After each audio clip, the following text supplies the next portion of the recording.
but it might be fun if we did. CTD is behind the mic. Oh, we don't gotta get wasted. Welcome to the show, but it might be fun if we did. CTD is behind the mic.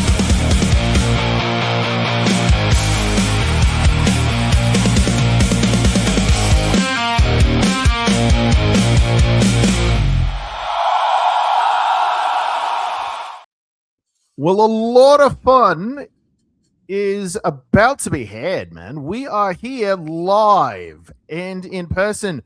We've got Michael DiMercurio, mate. How you going? Hey, good to be here. So good to have you. We got Supersonic. Redhead, how are you going tonight? Excellent. How are you doing? Yeah, better than I deserve. Totally still in there from Dave Ramsey, I must admit. So I've been looking forward to this for a long time. I'm glad that our schedules, or as our British friends might say, our schedules, have synced, man. So to talk about things Submarine, the world, the novels, the knowledge that you have, I think it's going to be a really fascinating discussion. And I just want to welcome everyone on X and on YouTube. If you guys post a comment, I can see it and we can pop it up on screen. Just look at my beautiful comment of welcome, right? So we're happy to include those in the chat as we go along. We want to make it one of those deals, man, where we have a conversation, but it's a fireside chat as well. So for those that may not be, in the know, my man here has written a couple books. I think you're on, I don't know, 15 at this point? I think we've got 13 officially published. 14 is in editing now by Supersonic, and 15's about maybe 120 pages in. I cannot hear him. Okay. No. So I'm hearing Red say she cannot hear you. Interesting. So maybe what I can do is bring her back up to stage. Maybe she can try and leave and come back. Sorry for the technical difficulty. We started a bit late, but we'll work through it. StreamYard, do your thing, man. Well, hopefully that's a thing that we can get fixed here. So anyways, Mike, we're glad that you're here, man. You've got a lot of experience in the Navy writing novels. So for those that are curious about the military or that whether you're about other things, right? Like the military, submarine community, authorship, you've got a wealth of experience. So I don't have any particular direction that I need this to go, but I was wanting to know, what is it that fascinates you most? And you have what motivates you to do what you do? Well, I like the characters. I think the character study is one thing that drives me.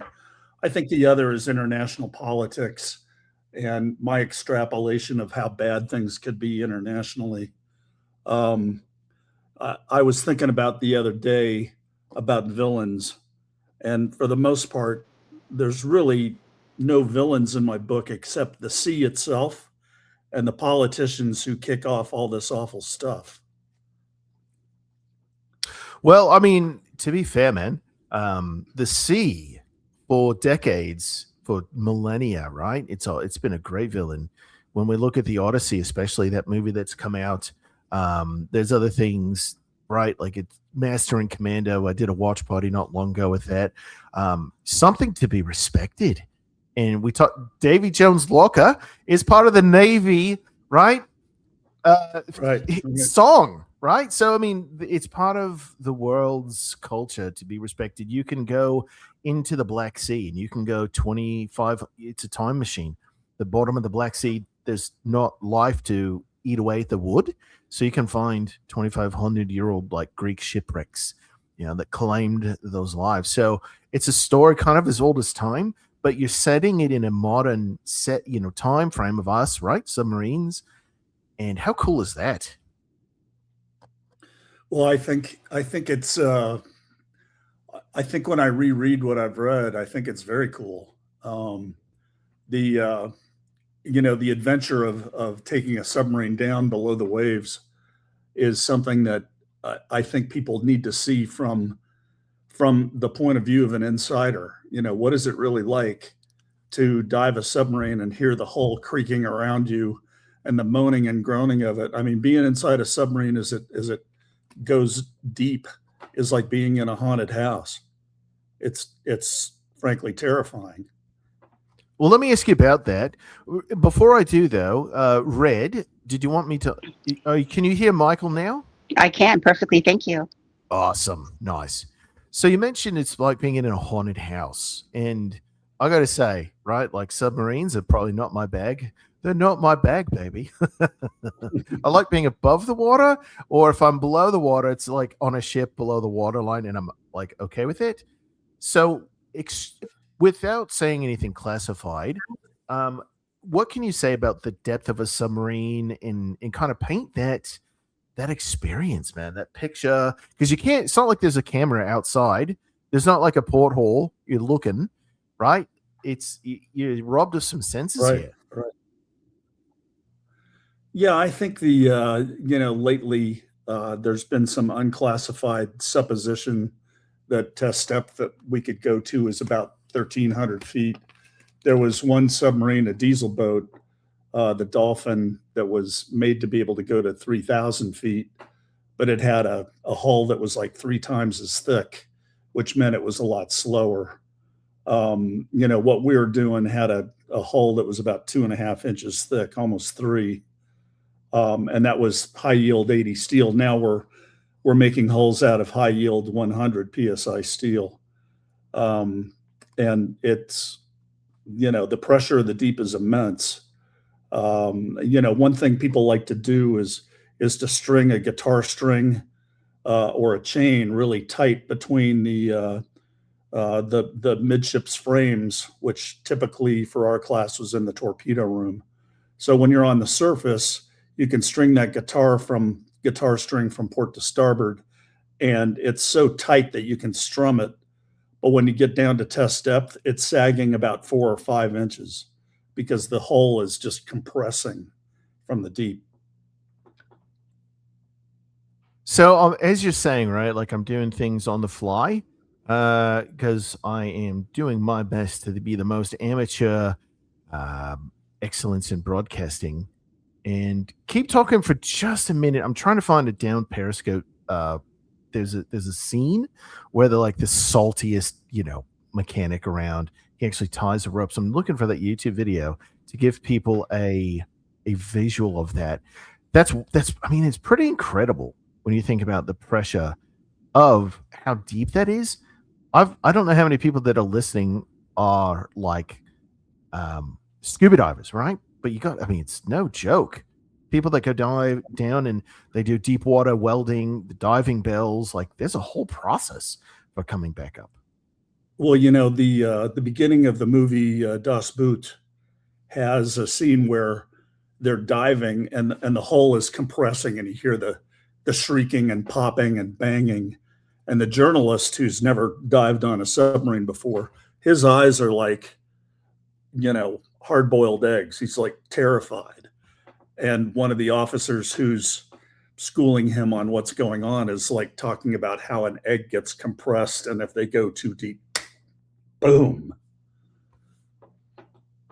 And the fact that you're down there, it takes like a mental fortitude, right?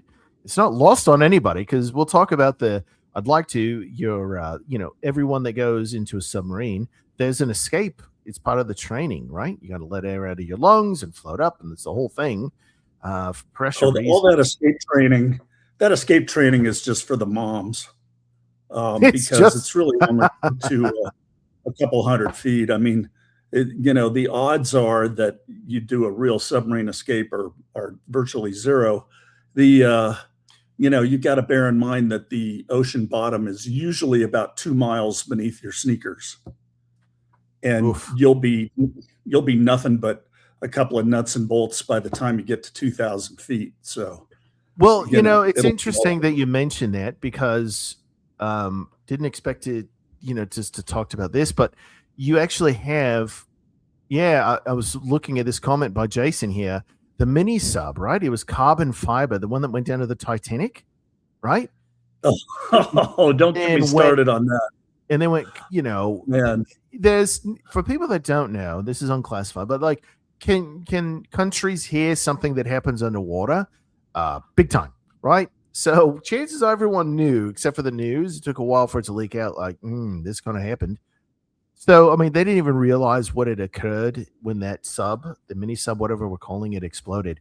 But that's like a perfect example of hubris and arrogance and pride gone wrong. And what's weird to me is the people that went down in that sub, and I want to get what you have to say for sure.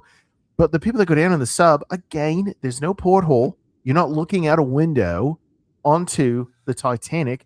You're looking at a computer screen. Dude, you might as well be in India on the internet looking at a computer screen and you're seeing the same thing. So I guess it's the thrill of like having gone down, the adrenaline junkie in people. Not really sure, but it's like, come on, man. Yeah, I think the thrill of it is just being able to say that you went down there. Oh, Supersonic is saying that she got kicked into the lobby here. Yep, no worries. Brought her back up. Okay, good. Supersonic, are you there? The trouble was, I am. Thank you. Awesome. there Thank you you. are. Yeah, the trouble was first of all, they didn't have the right people designing and testing that submersible. The founders' famous "I don't want any 50-year-old white guys" was an apocryphal statement about why this thing failed. You can't take a bunch of college graduates who have no experience with the sea or submergence craft together a mini submarine. It's insane. They never tested it adequately. And the thing about it is, even if a submersible like that can make it all the way to 11,000 feet and back, that's one cycle. And fatigue happens over many cycles. And a fatigue failure causes a crack that rapidly propagates. And that's what happened to them. They had a fatigue crack and it just completely eradicated any hull integrity. And then the sea rushes in. And they say it was over in about 100th of a second. Yeah, I mean, thankfully they didn't even know what happened, right? Like you just smushed. So now along the Titanic wreckage, you've got that wreckage, which is sad, but people in 50 years are going to go down and be like, well, this happened. I think it went down a half dozen or a dozen times, maybe a little more. But people were warning about it the whole time. And for those of you that don't know, Michael he's went to MIT for mechanical engineering, right?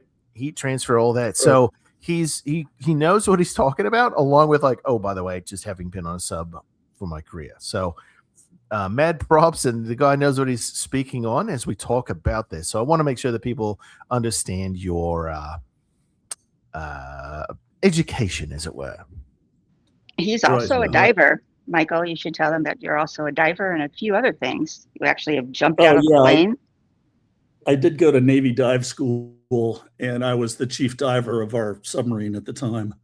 And that was kind of funny because our main task was, before getting underway, we'd have to swim around the hull to make sure there were no bombs or sabotage. And it was kind of ridiculous because usually the water was so brackish you couldn't see anything. And, when you get to the reactor compartment, you're supposed to swim 10 feet away from the hull. Well, if you're 3 feet away from it, you can't see it. And how do you know when you're at the reactor compartment? So we just blew all those rules off and tried to crawl the hull. If you really did that job adequately, it would take 5 or 6 hours, and we were given about 20 minutes. So, a lot of things in the Navy are pro forma. Absolutely. Well, people don't know, or they maybe do, but the Navy actually has a pretty damn impressive record when it comes to nuclear power and nuclear energy. For instance, when Fukushima in 2011 lit off in the carrier spaces, so few particles went into that intake that lit off alarms. But yet it's been making fission for however many decades. It's quite impressive. Submarines, carriers, gotta love the infinite hot water on carriers, by the way. Just gotta say that, put that out there for that reason instead of small boys. Nice. But maybe don't think, gee whiz, there's nuclear reactions happening within this many feet of me. Let me think about anything else. Oh yeah, I mean the neutron radiation alone, a lot of people were convinced that we would only have daughters. I was fortunate because that wasn't true of me, but a lot of guys only had female offspring because of it. Or maybe it's not a proven, correlation, but it seemed to be the Man, I kind of anecdote. want to ask Grok. It feels like it's a wives' tale, but I don't know. I'm not learned enough to know. That's funny that's a But thing yeah, now. So the real let's problem of a submarine is not so much the radiation, it's the atmosphere. It's a really terrible atmosphere. There's very high carbon monoxide, carbon dioxide, low levels of oxygen. Let me put it to you this way. If you try to light a cigarette after being at sea for a week, you can't get your lighter or your match to make a flame. Yo, that is wild. And Um, about 36 to 48 hours after you shut the hatch, all the flies slow down so much that you can just reach out and grab one. And then I've about never a day heard that. later, they're all No shit. yeah. Yeah, Oh, that's so it's just a cool. terrible, terrible atmosphere. And the carbon monoxide and carbon dioxide make you very drowsy. So Interesting. So on X, Ella says, my dad served on a nuke sub for several years, late 79s through mid 80s. He's got some stories. Wish he could be listening tonight. My dad had only girls. Well, okay, so there may be something. There may be something to this, mate. that's right. It's anecdotal, but maybe it's true. You don't know. I mean, it's hard to prove a negative, but so far, I feel like we're batting 1,000. Yeah. Oh, that's so interesting. So, did anybody like pretend to be Mr. Miyagi with the chopsticks and grab a fly? And I have never that saw moment of that, but Karate Kid? you could definitely do it easy. Oh, that's crazy. So, is it true that Submarine is now? Let's. I love talking submarine culture, which I know I have very like cursory, information on. It's in the U.S. It's Submarina. Everywhere else is Submariner. But also, like, it's a very tight knit community. You got to get your pin before you can do anything else, like free time. What would be other like cultural things that would be interesting for people to learn about that world? Well, here's something Supersonic knows. There's no complaining or whining on a submarine. They tell you that the very first hour you've reported aboard. Reason being that it's contagious. Submarine duty is so harsh that if one person starts whining and moaning and complaining, it'll ripple through the whole crew. Before you know it, you've all gone stark raving mad. So it's like one bad apple spoils the bunch, eh? Stoicism is the rule of the day. You just suck it up. There's no alcohol. There's no weekends. There's no, nights off. You have duty or watch every single day for 110 or 140 days in a row, no days off, no bourbon, no beer, no girls, no nothing. Maybe you get the occasional movie, but by about 20 days in, you've seen every movie we've got aboard. You get popcorn. Yeah, but you guys get paid an extreme amount of money in bonuses for that reason. Well, yeah, but when you're under, you don't really think about that. You just think about the fact that you haven't slept in 3 days. Yeah. Oh, let's talk about hot racking. Well, we kind of were lucky enough to avoid that for the most part. I mean, the most junior enlisted aboard have to hot rack where, you share a bunk with somebody and you're in the bunk while the other guy's on watch, and then you switch off. And if you're really unlucky, you're sharing that bunk with 2 other guys. But if you have enough bunks aboard, it's not so much a problem. But yeah, that's one of the things we do to our very junior enlisted to motivate them to get promoted and get their dolphins and to kind of move out of that torture. Don't they also sleep in the torpedo room? That's where the hot racking happens. And the torpedo room is no place to try to get sleep because it's loud. People are talking, people are working out.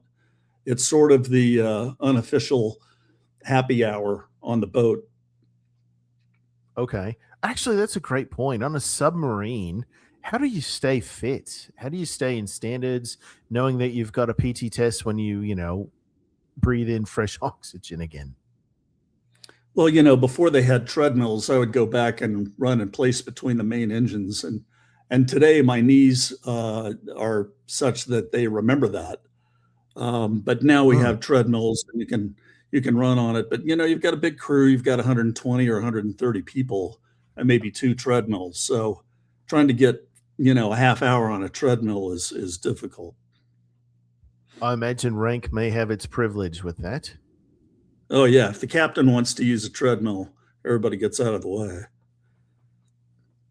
Yeah, for sure. I remember when I was on the carrier, there was a submariner that was visiting or whatever, and he came into the wardroom and he had an air of disgust about him because of all the space that was wasted. It seems so odd. I get it, but it's like, mate, there's no reason to like get your knickers in a twist. You're not on a sub, but man, you could tell it like fucking irked him.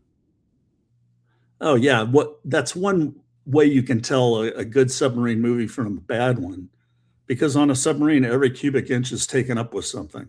Every single cubic inch. The broadest passageway might be maybe 2.5 feet wide, and that's Broadway. It's all you can do to get to walk through it. That's yeah, space is at an absolute premium, and it's this cylindrical. Like if you've ever seen a house that's a circle, it's like there's no furniture that's designed for, for that. It's all square or rectangle. But on a sub, like everything is premium, every space. But I hear the food is good. Is that something that is a wives' tale, or is that like, yeah, no, it's actually pretty doggone good? Because like you're down for however long, you gotta at least enjoy chow. Is that true? Yeah, we have the best food in the military, frankly. It's The trouble is after about 20 days at sea, you run out of everything fresh. So there's no salad, there's no greens, there's nothing that's grows out of the ground. It's all something that comes out of a can. But our mess specialists figure out a way to make what their menu is absolutely delicious every meal, and it becomes a problem when it comes to weight. We've heard tell of more than one chief petty officer on a ballistic missile sub on a patrol who ate too much and couldn't get out the hatch. Kind of like the Winnie the Pooh story when Winnie the Pooh was stuck in the hole in the tree. And Wait he a had minute, to hold stay on. aboard he had to, How long of a period of time did they eat, but they couldn't squeeze the fat ass through the hatch? well, that's the thing. A ballistic missile sub will go on a patrol for 60 days and then have a 30-day refit. And so he God. had to diet, hoping that in 30 days he'd be able to get out of the boat, or else he would have to go to sea again for the next 60, even though that wasn't his duty. Holy shit! How many calories a day are you packing? Wow, that's wild. You could easily take in 8,000 because there's 4 meals a day. And the trouble with it is in that small an environment where the air is recycled, if the galley is frying something, hamburgers or steaks or whatever, Oh, that's all that you smell, isn't it? aroma goes through the entire boat, and Oh man. you're like that cartoon character floating on the aromas until you get to the Yes. table. Oh, dude, I didn't. Okay, yeah. So all you're doing is just, you're down below, and I gotta think that everyone's human. Everyone may be eating their feelings a little bit, Yeah, yeah, I think right? that's Like, that's this sucks. I'm gonna have this delicious, fucking dessert or whatever. Because yeah, what people may or may not know is there's breakfast, lunch, dinner, and then mid rations or mid rats, right? right, right. And Same. So depending on the watch, mid-rats, they're my favorite. what did you like getting on mid-rats? What was your go-to that you would order? We had really good chili and cornbread. The cornbread they make is fresh. It's amazing. Really? During the midwife, they'd make fresh homemade donuts. You know, anything that was cake or pie was homemade right there. It was just truly amazing. It was, Do you see this? fortunately, we were in our 20s. We could go for an 8 mile run and try to get some of that off. But, you know, and that's the thing. Submarining is a young man's or you know, person's duty.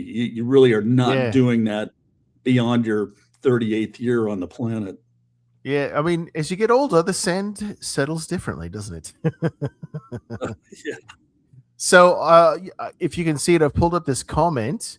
And Red would love to hear from you. If you want to interject at any moment, feel free, of course. But lol, Jason says, so modern subs should go to sea with Ozempic. Well, That's yeah. hilarious. I mean, you know, I'm sorry. you know, That's hilarious.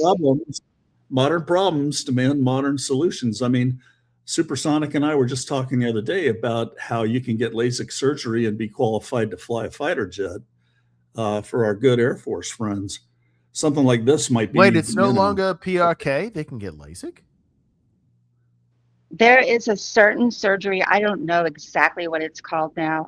My son just had it done last year, and he's an EOD, but it's some kind of surgery. It's a newer one. And yeah, you do not have to have 20/20 vision or even 20/15. Well, I know that you've got LASIK, you've had PRK, which Navy pilots would take. But then I've also learned in the last year there's been a development of an eye treatment where there's no cutting of it, but rather they put something up to your eyeball and it softens your cornea. I think it's some sort of magnet or electricity. It doesn't hurt, it's non-invasive, but it makes your cornea malleable. So they put a lens that would like make your instead of whatever you would wear as a contact lens, they make your cornea that shape. So then they remove and then your cornea firms up over time. I just watched it maybe the other day. So there's a few things that's going on, but that's really great because if you can get your eyes corrected, that was always a prohibitive thing for so long, eh? Oh yeah, that was the biggest deal. I mean, there was a lot of people who would have been fantastic pilots, but they just could not get to the vision that they needed. And the latest pilot that I know that did it, he was 2020 one eye, 2015 the other. Really good. I mean, the results are fantastic now. I just like the fact that so many more people have the opportunity to fly.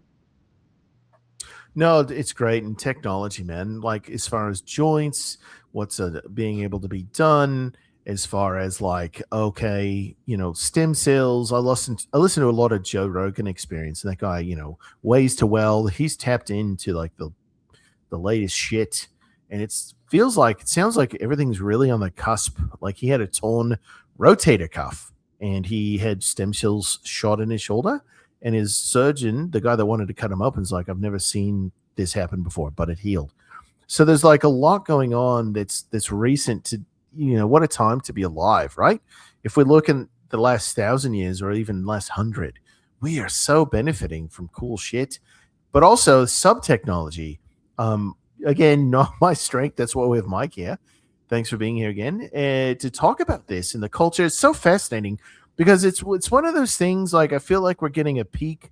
I'm going to use an illustration, a peek down the hatch, right? Like I'm sure there's things, right? Like no civilian's going to know or non-submariner is going to know, and that's cool. So, but what can we know? What is cool to know?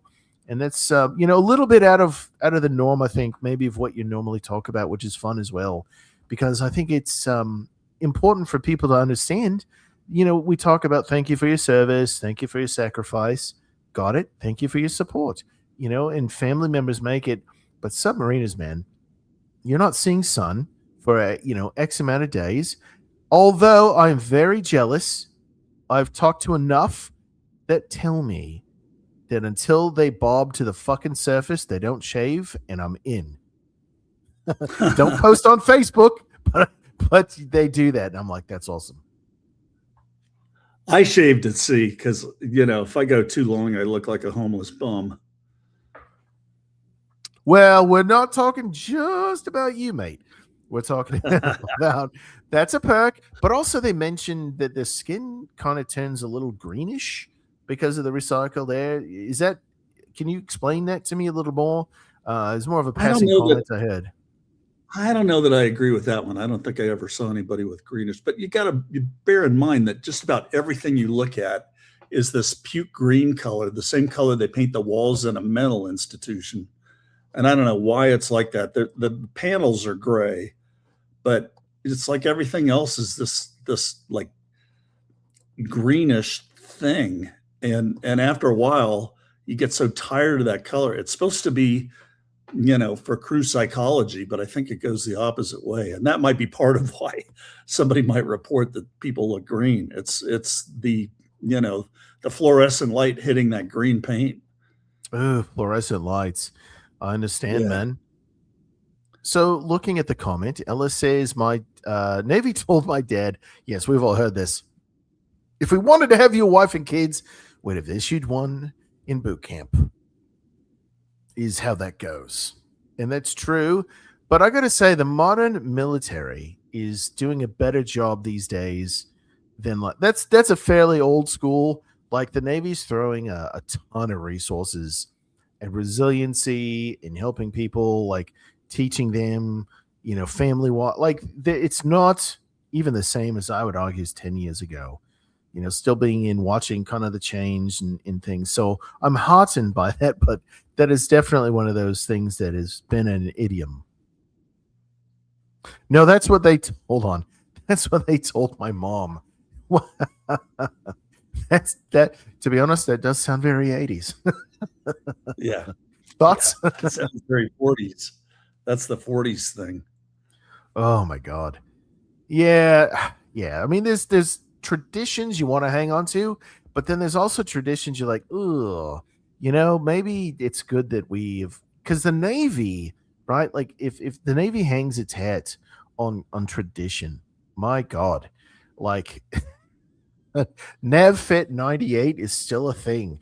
I'm like, it's gonna be a forever thing because it's this long, been in service this long. It's gonna be tradition just to keep it, not because it's a superior software program for fit reps, but because it's just fucking old.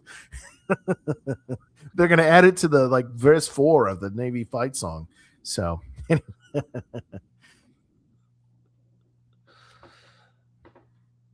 all right. I've had you gave me some pictures of you. I'd love to get a little background if you'd like to share with us. You should see it now. It looks like you're on some sort of talk show. Can you give us a little background on what we're seeing here? Yeah, that was in 2005. The Russian submersible AS-26 was trapped in a bunch of cables. It was a deep diving submersible. I think it had 7 souls on board, and it was wrapped around a cable at the bottom of the sea. And Putin was keeping Western rescue efforts away from trying to help. I remember that. Holy shit. And Red, do you recall this as well, or is it just me? No, I recall. I do remember this. And when I saw this picture, I saw the video. I'm like, oh my gosh, I remember. And oh my gosh, that was crazy. It was really interesting when he told the story. But continue, Mikey. That was the problem because we're all like, sorry, one sec. I was just like, the fact that they weren't accepting help, that was what bewildered so many. And I think that you're going to dial in. Please continue. Well, my whole spiel was that 5 years before, when Kursk went down, the 28 or so surviving sailors could have been rescued by U.S., British, or NATO forces if we were invited in to help.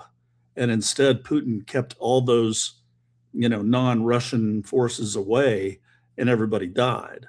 On this one, I literally went in and I insulted Putin, and I told him to man up and accept Western help to save these 7 guys. And I kept ramming that idea home. And by the time I'd made the rounds on Fox News from Friday to Sunday, I think right after that, Putin said, "Okay, we'll accept Western rescue efforts," and they, it was a Western submersible that went down and got those guys out, got them disconnected from the cable that was trapping them, and they all survived. So, yay me! Well, No, and that's that's a very Russian attitude, right, Michael? I mean, that is how they roll. I mean, Oh yeah. we are everything, and we don't need help from you, and it was pride yeah. essentially. But Michael can be pretty convincing, as you can imagine. So, So, Michael, if you wouldn't mind, man, maybe give us a glimpse from your perspective and your experience, right? Like, you have the USSR fell in what, 91, 90, 91. David Hasselhoff, huge in Germany for that reason. Berlin Wall fell, like, there's a huge thing. But then you had like Russia trying to implement Western values and da da da. Then Putin came into, well, let's say power. And anybody over the years that has ever tried to go against him, mysteriously dead. So, what would you say that would be helpful for us to understand in your sphere of submarine warfare or whatever? Like, what would be good for us to learn, geopolitics wise in today's world that is maybe carried over from so long ago, or what's new, what's old? That would you've got, totally got a great perspective, and would love to hear that.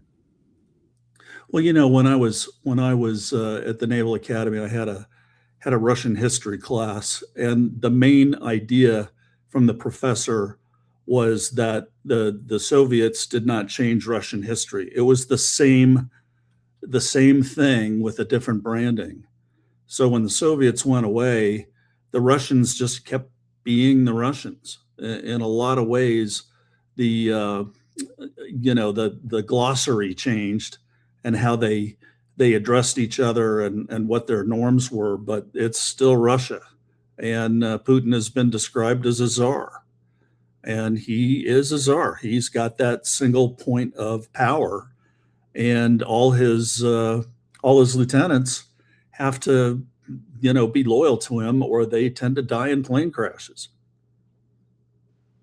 well, and he's very. You have to remember, and this is what I tell everybody because we talk about Russia extensively. Putin's KGB. That is his playbook.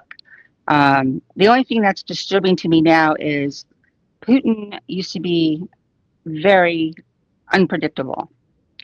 He was predictable in a way in some things, but he um, had an edge to him where we had problems. Things are looking different now. I don't know if I want to say he's more unpredictable. I think so. Don't you, Michael? I'm not really sure. Still, I'm not really sure what's going on with him. There's been all kinds of speculation as to his health and other things, but people are still, yeah, falling out of windows right and left. Yeah, that's the thing, is I think his health is degrading. So it's going to be interesting over the next 5 to 10 years to see how things go. I think there's going to be a transition in power, but I think the instruction, to the crowd is to watch the movie Death of Stalin. I mean, it's a comedy, but all that stuff really did happen. The Soviet Politburo trying to figure out who should be in charge next, and all the infighting, and that's going to happen again.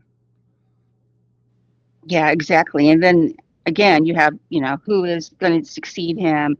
And we know that power vacuums are extremely dangerous. I mean, we had Europe saying for a while, we need to take him out. Good luck with that. Um, it's interesting. Well, the thing about So, it is, if not him, the guy who replaces him could be worse. So the devil, right? right. Does this make any sense? So, Nichevo, huh? I don't know what that is. Nichevo?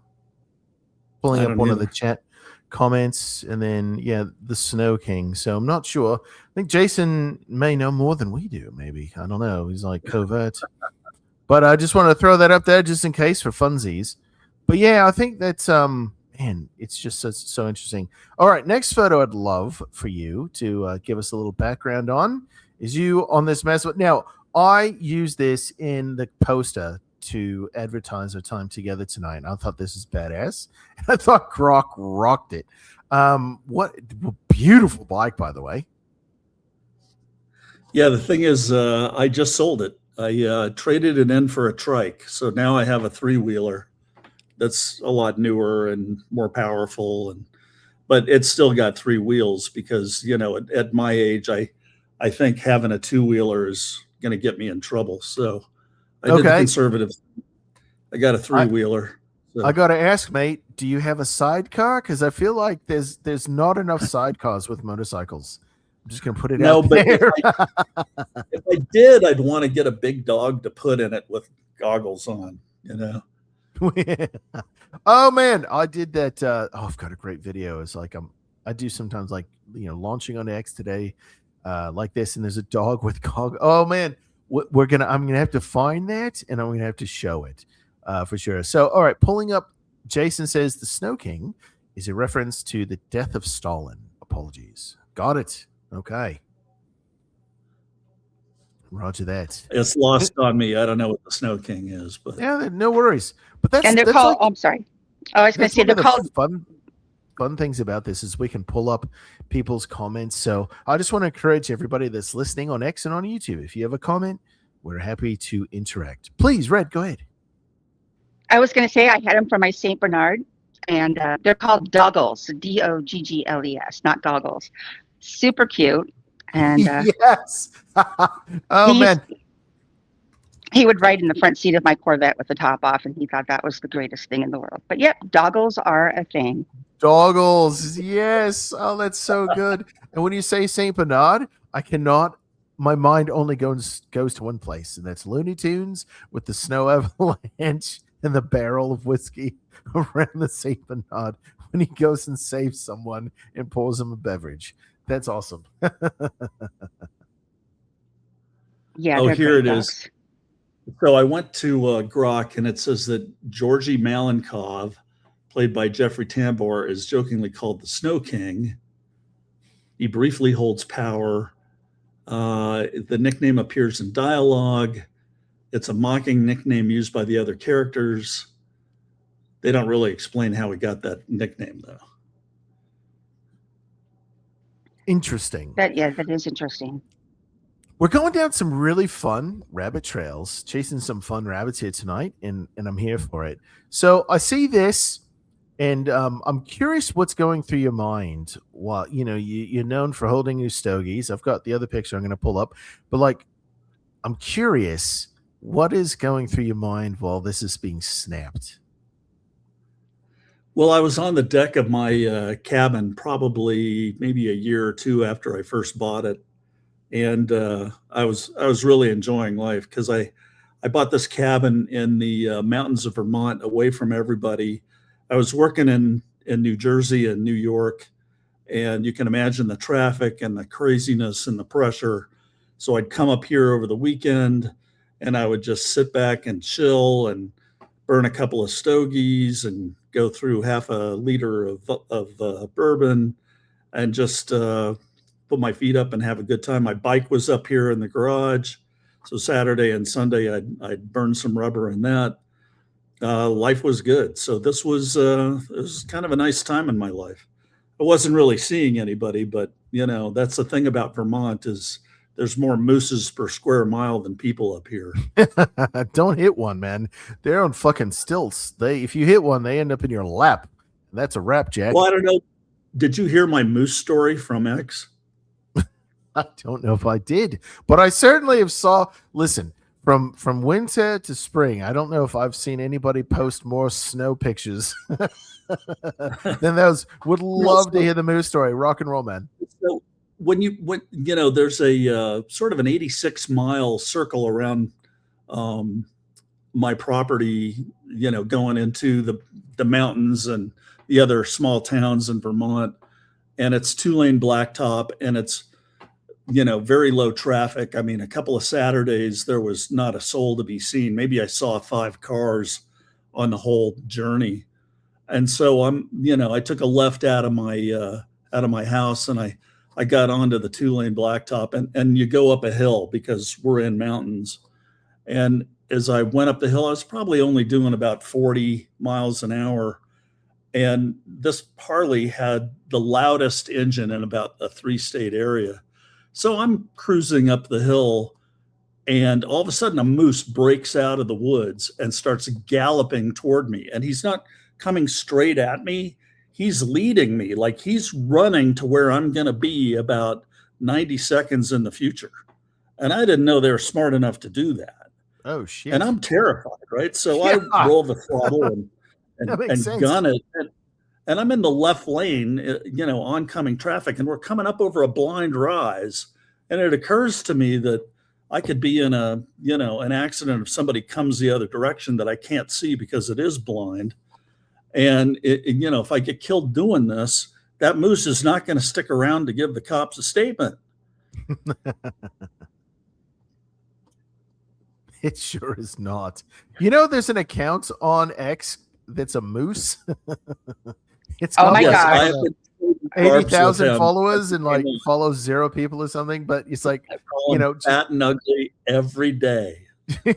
just I didn't bother the sunbathers. It's like trotting along a lake beach or whatever. It's great, man. I love how people on X can have so much fun, and the ability to connect is there depending on the willingness of authors like you, actors, celebrities, right? Like obviously the more people, the more distance.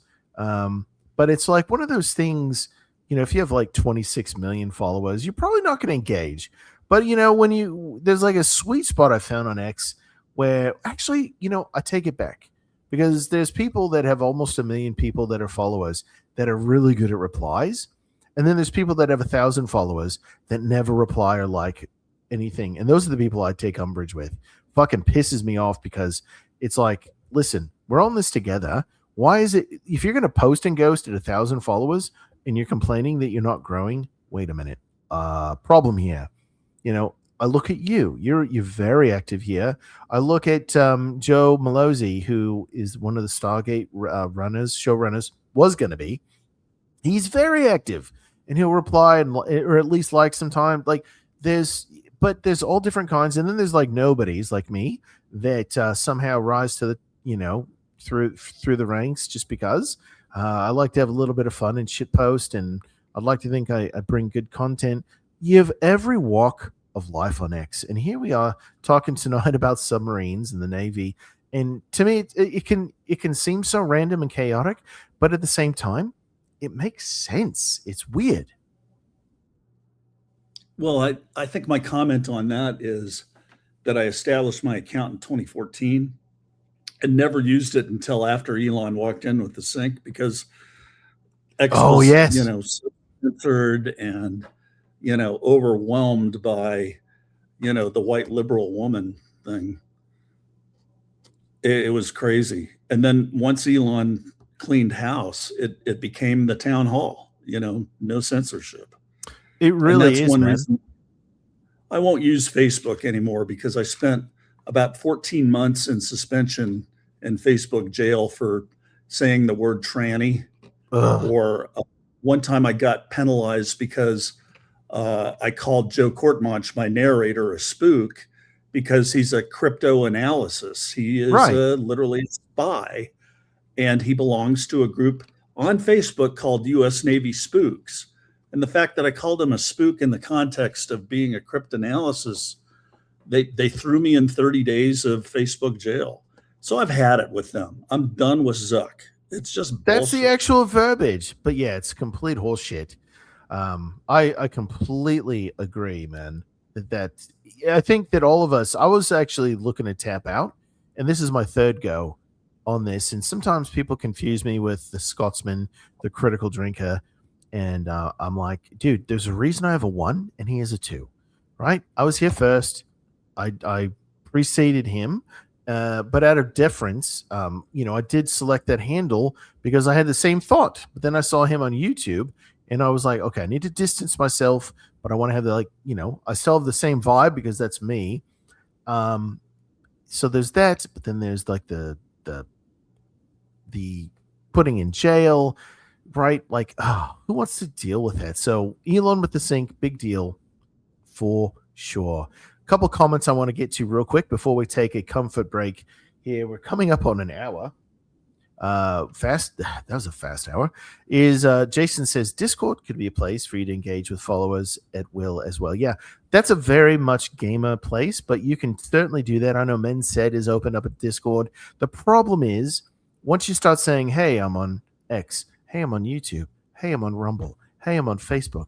Hey, I'm on fucking Twitch. Hey, I'm on," right? Like you can't pull everybody everywhere.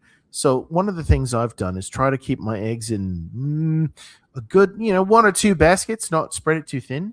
But Discord is one of the best softwares, but it's not public. You got to join the server to see it, and it's just not it's not public, right? Unless you go there. But it definitely has its use. But I think it's more of a supplement. It's not like you said, the town square that X is. And then Ella says, "What, Mikey? What got you into riding, Mr. Mike? How do you go from sailor to rider?" I think let's do this. Let's take a comfort break, right? So let's take the next few minutes, and then what we'll do is we'll come back, and then we can start off answering her question. How does that sound? Sounds good. Good deal. Awesome. I'll be back. All right, so the video is 3 minutes long. If I need to make it longer, I'll play it twice. But we will be right back. I'm here with Mike DiMercurio and Red. What's the should we do the whole Red, Sonic Red hit? Like what should we call you? Just Red. Red is fine. Red is fine. We're glad you're here. And thanks, chat, for being here as well. Thanks for the likes and reposts. Feel free to unrepost and repost. We are going to bend the algo to our absolute will tonight. I would love for everybody to, if they have a comment, a question, or demand, for us to be able to, honor that and have a conversation. It'll make it more interesting. But we will be back shortly. Hang tight. Refill those adult beverages. BRB.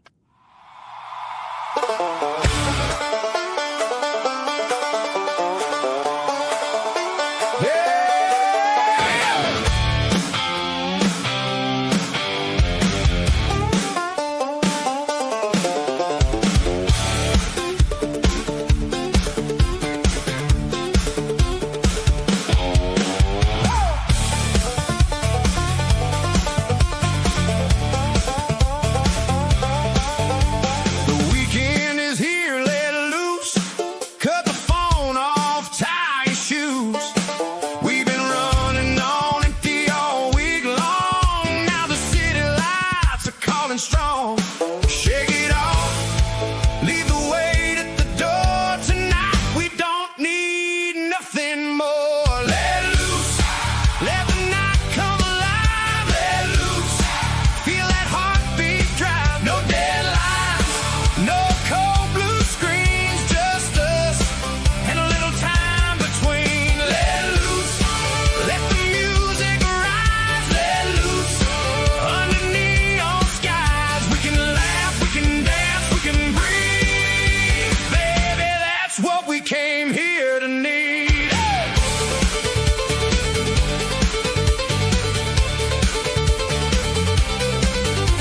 Late train humming down the block, bass line thumping like a ticking clock.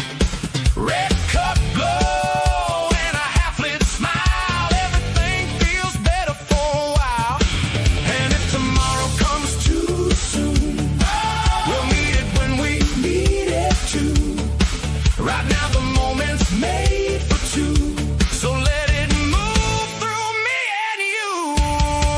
Let loose, let the night come alive. Let loose, feel that heartbeat drive. No deadlines, no cold blue screens, just us and a little time between. Let loose, let the music rise. Let loose, under neon skies. We can laugh, we can dance, we can breathe. Baby, that's what we came here to need. Hey!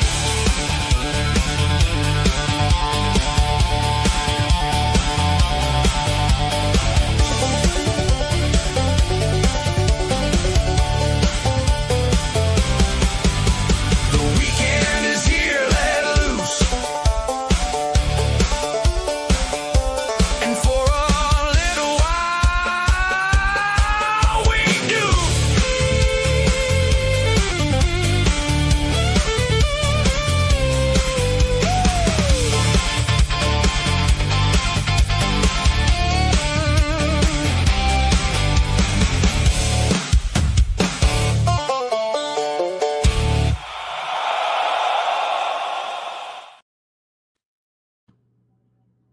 I'm here with Supersonic Redhead. I'm here with Mikey DiMercurio. We are finishing up our comfort break, and this is me vamping. Da, da, da, da, da, da, da. And let's talk about the man. The fact the man's written over a dozen novels. I don't know where the well happens, where the well springs from. That's a lot of fucking books. That's a Yeah. lot of stories. Red, would you like to contribute to that thought process? Well, I mean, we have a pretty good time. I don't know if you know Joe Courtmanch at all, but he's the narrator and the other editor. And currently, I'm editing novel number 14 right now. Michael is writing novel 15, and he's also writing his autobiography. So we've been a little busy, but yeah, he's been doing this for 30 years. And so, in honor of that, we had the thought it's like, hey, let's put together a collector's edition of our Voyage of the Devilfish, the Titanium Coffin. And Michael can tell you the story about how that happened the first time, where basically the editor from hell, who was just a frustrated writer, hacked the heck out of Mike's book and really left him. I mean, it was an okay product, but it was not the Mikey that I know, the Mikey that I edit. I know his style very well. And Don Fine had a very poor relationship with punctuation. I think that's the nicest way I can say that, Mikey. I mean, Yes. it was really bad. The guy in commas, I'm like, what is your problem? Nobody speaks forever without taking a pause. That's what commas are for. Little things like that will drive me nuts. But so we made a hardcover for the 30th anniversary of Michael's writing and for America 250. We thought that would all go together well. And we're still selling copies of that at DiMercurio, houseofDiMercurio.com. But that was the thing with that. So yeah, he's been doing this a minute. Um, Mike, did you send him the picture of you and your son when you were writing, you and Matt? No, I didn't. Let me Oh, see you if I should can have. do that. Yeah, send him that one. It's really cute. His son's sitting in his lap when he's writing this book the first time. And now his son is an airline pilot. Okay. So we said that we were going to come back and address the question or answer the question. First and foremost, hello, Admiral Teague over there on YouTube, mate. How you going? Listen, if you guys like Star Trek, this guy is saving it. Mate, it is so good to see you. And he helped me with my StreamYard decisions. So behind the scenes, Admiral Teague is somebody that has helped me be a success. And I wanted to absolutely say, make sure to follow him on YouTube and on X. He's a good dude. New Yorker, every once in a while, he takes a picture of that Highlander building, right, where they had the final. So good. Commas, people, exactly. But what I wanted to do is go back to what we saw right before. I'm looking for the comment. Please bear with me here. Or the question from Ella, I should say, is there we go. Mike, what got you into writing? How do you go from sailor to writer? Well, it was sort of the other way around. When I was growing up, my dad drilled into my head that he was sick and tired of engineers who couldn't write, and he was an engineer. So I did go to the academy and study mechanical engineering, but at the same time, I was really into my English classes. And when I picked a major mechanical engineering. The head of the English department pretty much threw me up against a wall and growled, "What are you doing? You're the best writer who's shown up at the academy in a long time. Why are you going engineering and wasting your life?" So I was really more of a writer who decided to be an engineer. I kept a diary from when I was a sophomore, a youngster at the academy, to catalog all the crazy, absurd stuff that was going on at the Naval Academy. And it was funny because I would go on a date and then I would write a 20-page entry about it. And then my classmates and the underclass all wanted me to get up at a podium and read to them my diary entry on what happened. I mean, I had a captive audience. These guys loved it.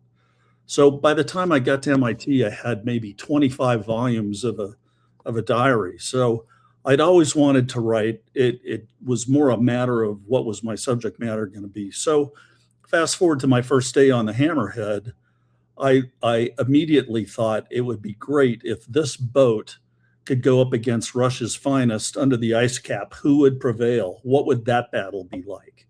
And that became a couple of years later, Voyage of the Devilfish. It's interesting how she also says, I wish I was in engineering school and the pushed and pushed writing. Yeah. It's interesting how we can take our life experiences and then they accumulate and then somehow they fit into a passion. You know, like everyone has their own path, but like you think that someone's going to zig and then they zag, or that they're going to zag and they zig. And it's one of those really cool things when you see it really work, depending on whatever it is, right? For you, it's been that, like, really, like, okay, Naval Academy, MIT, submarine officer, legendary novel writer. Like, where's the bingo card for that? And There is. project manager, construction management. Where's the There's a, bingo there's card? it's just talent stacking, right, Mike? If we're going to go Scott Adams. Oh yeah, absolutely. Well, a lot of stories that I put out on X came from the absurd days of managing projects and the office politics that are part of that. There's a lot of absurdity in life that we have to laugh at, and if we don't laugh, we're going to cry. Yeah, it's important. So you mentioned something that's really, really, I think, vital, that our culture has somewhat lost, but I think comedians are the philosophers of today that have held the line on free speech, but being able to laugh not only at other people or situations, but at ourselves. Being able to do both of those things are indicators of something really healthy. Number one, you're not insecure. Number two, you have a good relationship with somebody that I can rag on them, razz them, rib them, whatever the word. And three, that we can, experience the joy of laughter. And it is the best medicine. And when a culture is devoid of those things, I think it's a real check engine fucking light. Yeah, absolutely. Okay, so that handsome devil with a stogie. Is there I told you I'd throw the other stogie picture up that you sent me. Is there a specific? I'm not a cigar guy, but for those that, by the way, thanking everyone. We have over 260 people on X checking out the stream here. Thanks for being here tonight. We're glad you are. Feel free to say hi in the chat. We're happy to interact. But for those that are cigar aficionados, what advice would you have for somebody that is like beginner, intermediate, advanced, that you could think to relay? Well, the thing now is that it's possible to get Cuban cigars from Cuba No if shit. you know where to look. Yeah, I mean, if you know where to look and if you're willing to pay the price, there's a couple of websites I discovered that you can have them shipped here.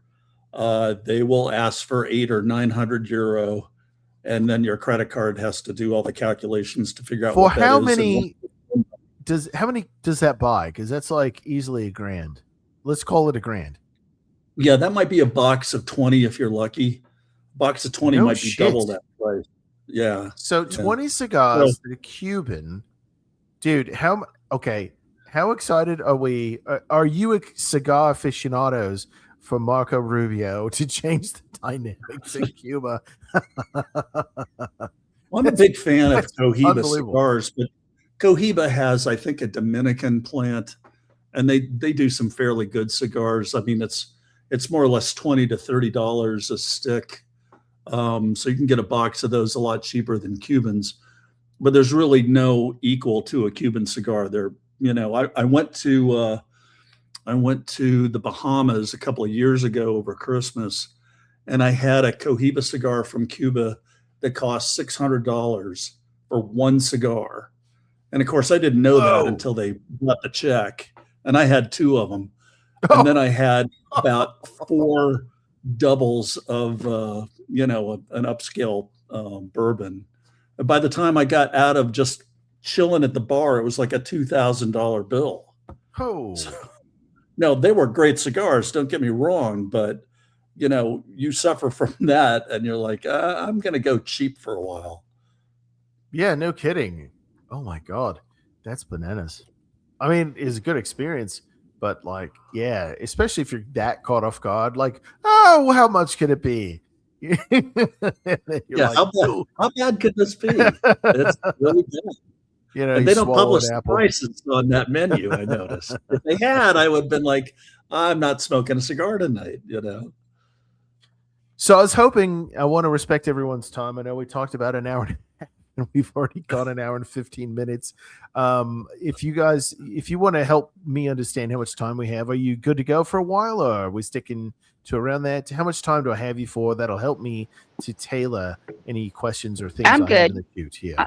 I'm good. I am good. I'm just sitting here in my comfy chair. I am good. So Excellent. I got a cup of coffee, so I'm good to go. yeah, All me right. too. Listen, never threaten me with a good time. Okay, so I've got some I'm like, you can't see it, but I'm like rubbing my hands together, like, and if I had a mustache, I'd be twirling it like Snurdly. I've got some sub movies. I'm so excited. What I'd like to do is show the trailer, and then you give us like a rundown. It doesn't have to be, complete exposition, but just give us like positives, negatives of the movie if you've seen it. If not, that's fine. Just give us your take on what you see in the trailer, but I'm feeling you've seen probably these movies. So first up in the shoot, I did see a post, that you said you watched this in the theater, I think with your pops. So this is Das Boot. Okay. So I'm going to pull Right. it up here. I've got let me think here. Still getting used to this. So pardon me. There we go. Remove that. All right. So let's watch this trailer together, and would love to get your take on Das Boot. Here we go.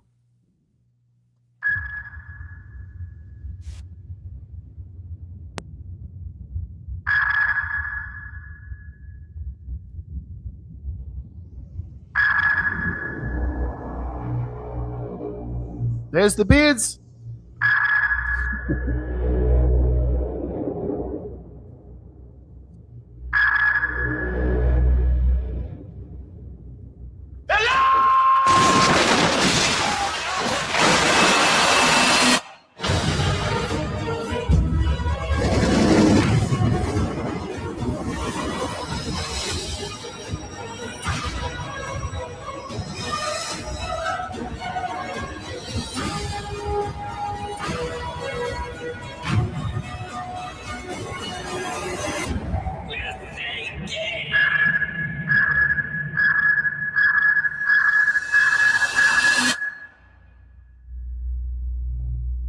I hate the fact that they put up that shit. You can't like get away from it. So, what would you say? What's your takeaway from Das Boot, man? What would you tell us? Well, there's a couple things that occur to me when I see the trailer is that you hear the sonar sounds, and Hollywood thinks that submarines do that all the time. Those sonar sounds were coming from their enemy. Those were destroyers searching for them. And I think when you watch the movie, that becomes really clear. But in the trailer, you're thinking that's coming from their sub. It doesn't. And that's the other thing. You just don't hear that noise on a submarine because we don't use active sonar very much. It's usually passive. We're listening. And the only time you would really use an active sonar pulse is if the bad guy already knows you're there. I think the other thing is that Really quickly, folks, may I hit pause real quick on? Sure. Can you briefly explain the difference between active and passive sonar for people? Oh, sure. An active sonar puts out a deliberate pulse of sound, and it sounds like what you heard in the trailer, and that pulse goes out, and then it hits an object like a submarine, and it bounces back. There's a reflection from it, and the time difference between when the pulse is transmitted and when the reflection is received is converted to a distance. And then not only that, but that sonar is looking in a particular direction. Oh, it's all very much like a radar. sweeping around looking for objects and showing you the bearing and range to the objects that it detects. So And they then, also give themselves away on active sonar, right? right, it violates stealth. So we use listen only sonar. We listen to what we call broadband, which is white noise type. You'll hear a propeller shaft or the propeller itself or engines rumbling. But most of our detections come from narrowband, which is looking for a very particular frequency. Rotating machinery puts out a tone, a bell tone. So, a rotating pump puts out a very specific frequency of noise. And if you know what that frequency of that, bad guy's tonals are, you can set a frequency filter gate to look for that. And you can hear that from 20, 30, even 40 miles away. Hey, So, Mike, I have a question. So who yeah, indexes all of that? Is there like a shared index throughout the world of those tones, or is it something that every country does individually? Do we share with like our NATO allies? How did that index come to be? it's very classified. It's extremely classified. It's probably one of our closely held secrets. We do share it with the Good British, although question. we're having a lot of trouble with the British right now. So that sharing may come to an end. I don't know. But yeah, we really, that's very closely held intelligence. Okay. I So mean, this question, in my realm, we have the same kind of thing too, as far as our signatures and everything and so on and so forth. But some of it you can't help but share because it just gets out there. I always knew that the submarines held those tightly. So I'm sorry to interrupt you. you're not interrupting at all. That's a great question. Interrupt anytime. We're so glad you're here, Red, because you guys are a tag team on his novels. So I'm so grateful that you both have time tonight. So thank you for that. My cart, I should say. But Jason is asking Mike, do you recommend any diesels for the US? We left behind diesel submarines probably in the 60s. When we look at all things considered, diesel submarines just didn't fit our warfare style. At the same time, diesel submarines are very much a problem because when they're when they're not snorkeling, they're very quiet. And if you want to see that up close and personal, you can watch down Periscope.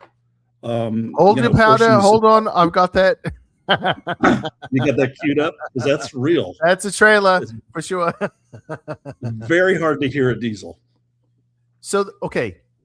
Wasn't something I heard that Iran had diesel subs, and we ended up sinking them, but it was a bit tricky, but we did it. I don't know if I'm nailing it exactly, but that's my gist of how it went down. Do you have any knowledge or do you have any recollection Yeah, of what I'm the talking about?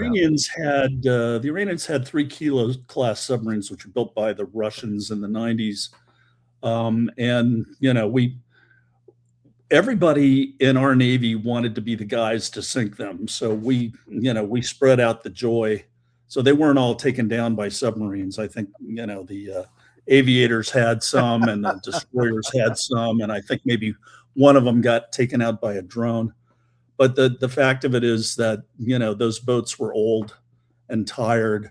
But an Iranian kilo submarine actually became the star of the show of my 10th novel, Dark Transit, when the Russians jammed a fast reactor into one to test their reactor technology. And the whole submarine plot was to try to see if we could hijack it and get it back to American shores for taking it apart and studying it. And the trouble was the Russians were pissed off about that, and they set out a search and destroy mission with their frontline submarines to sink it, and our Virginia-class submarine Vermont that was sent in there with the commandos to steal it in the first place. Man. So, yeah, what a fascinating world that we're learning tonight. Thank you for taking time to help us see it, because this will help people, I'm sure, no doubt, enjoy your novels even more. That to understand like the little idiosyncrasies, the culture stuff that I I may know a little about that we sussed out, but you've definitely helped me to understand, and certainly more people. Okay, now we're going to move on from DOS Boot. There's a lot of miniatures in that, but that's okay.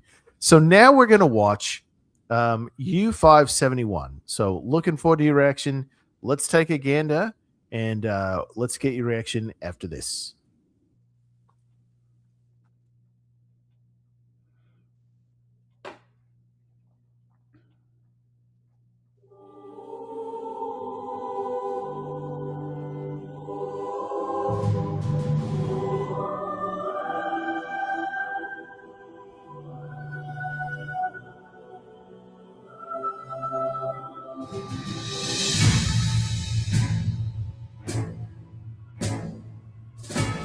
Everybody fall in now!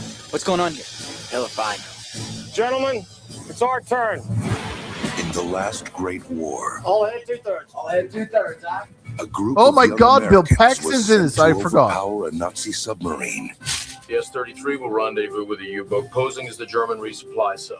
and steal a secret that could turn the tide of battle. You'll be all right, son. Get them their damn trophy and you get the hell out of there. I found it! Arch, I think we got the code book! But just when they thought the mission was over, Success, gentlemen. they lost their ride home.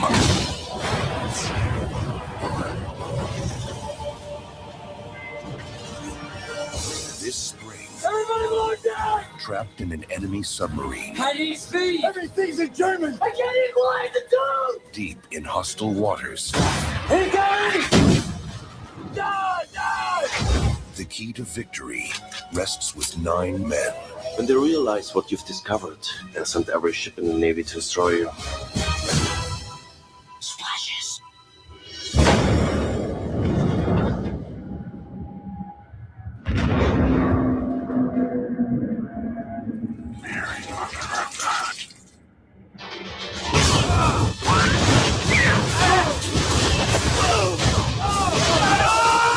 From Universal Pictures comes a story about the courage that wins wars. Permission to abandon ship! I'll get G! The moments This is crazy. You're gonna get us killed. that change history. Gonna find out who we are in about 60 seconds. Fight right now, we die!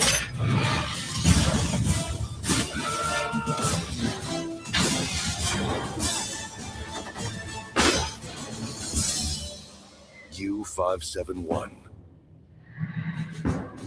Oh man, that's just like it's got like the movie guy voice. I'm just watching the smile on your face, man. That's so cool to see as you're watching this. I was just going to say that too. That's hilarious. So cute. I'm sorry. I love it. So let me opine if I could. Yes, sir. There are two really bad submarine movies. One of them is Crimson Tide, and the other one is this thing. It has no bearing on reality. It was the British who found the Enigma unit. You can't in World War II shoot a torpedo at another submerged submarine and hit it. This thing was bullshit from start to finish. There are a lot of people who found it entertaining, and it was dramatic, and they had the characters interacting and their struggle. And there are people who liked it, like at the Admiral. But I saw this movie and I just wanted to throw my popcorn at the screen.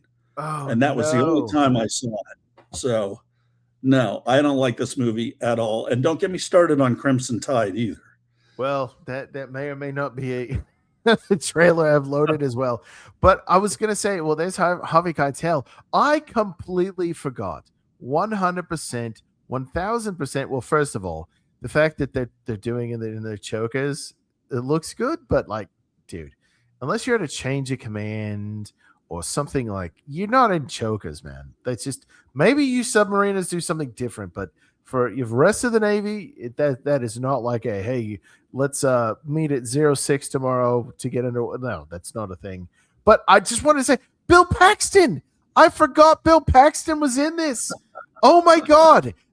I love, he belongs in Tornado or, something Terminator, like that. fucking Yeah, Aliens, Weird Science, Twisters, Edge of Tomorrow, like what is it, True Lies? He plays that like shit-eating What was used the car Edge of Tomorrow? salesman. Like, oh I my can't God, remember so him in Edge of good. Tomorrow. This movie, I feel like, has been a little bit lost to time, and that may be why, right? Like, I don't hear anybody be like, oh, U-571. Like, I remember it, but it's one of those things, right? That has been.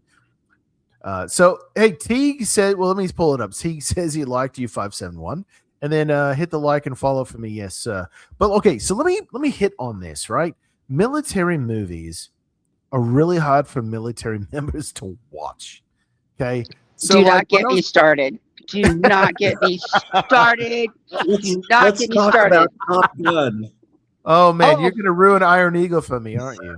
I mean, this is Mikey's night and let him go. But we've had this conversation many times. No, share a story. And But don't. Yeah, go well, ahead. like the By all means. funniest thing we ever did Well, was like if you with the- want, please give people your credentials so that they understand your background if you'd like. But Sure. tell the story the way. Well, let me see. It's like I am a retired officer from the United States Air Force. I did 32 years.